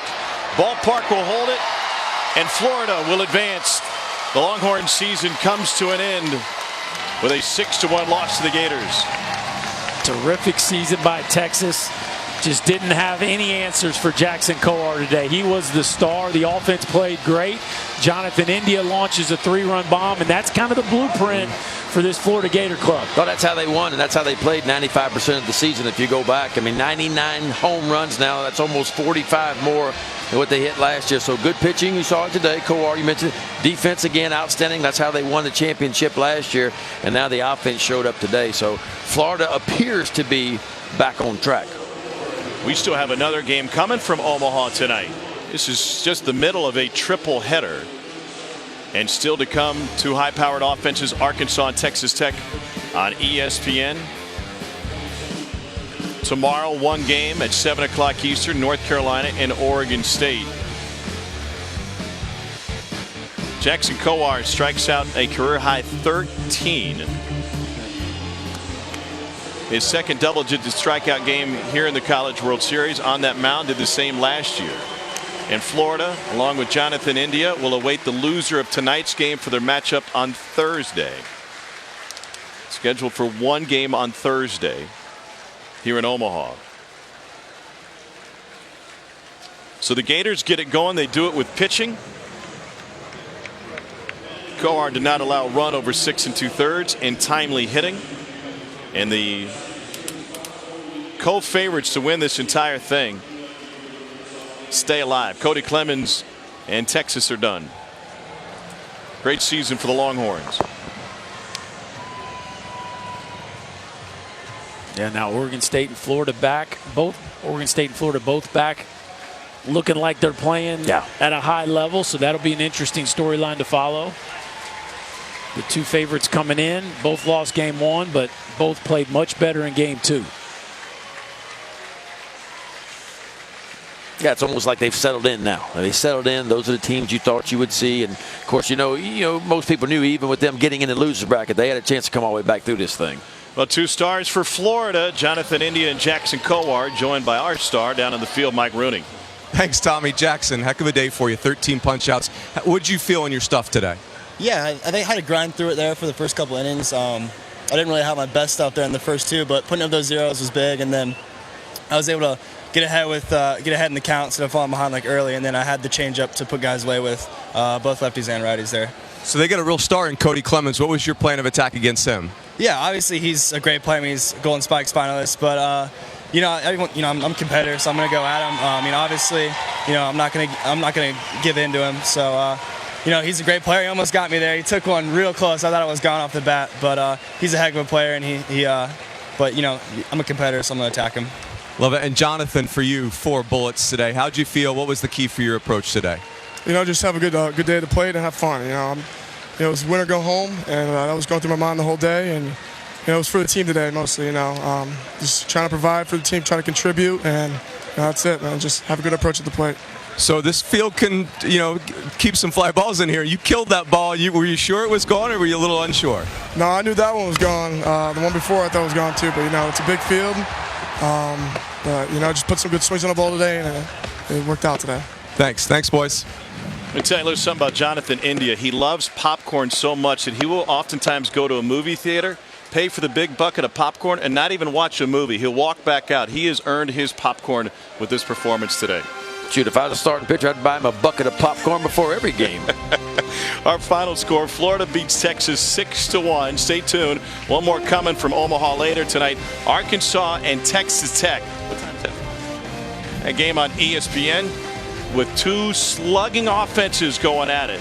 First pitch slated for 7:05. SportsCenter is coming up next. Thanks for watching from the College World Series in Omaha. For Ben McDonald, Chris Burke, Mike Rooney, our sensational ESPN crew, I'm Tom Hart. So long from now from the College World Series.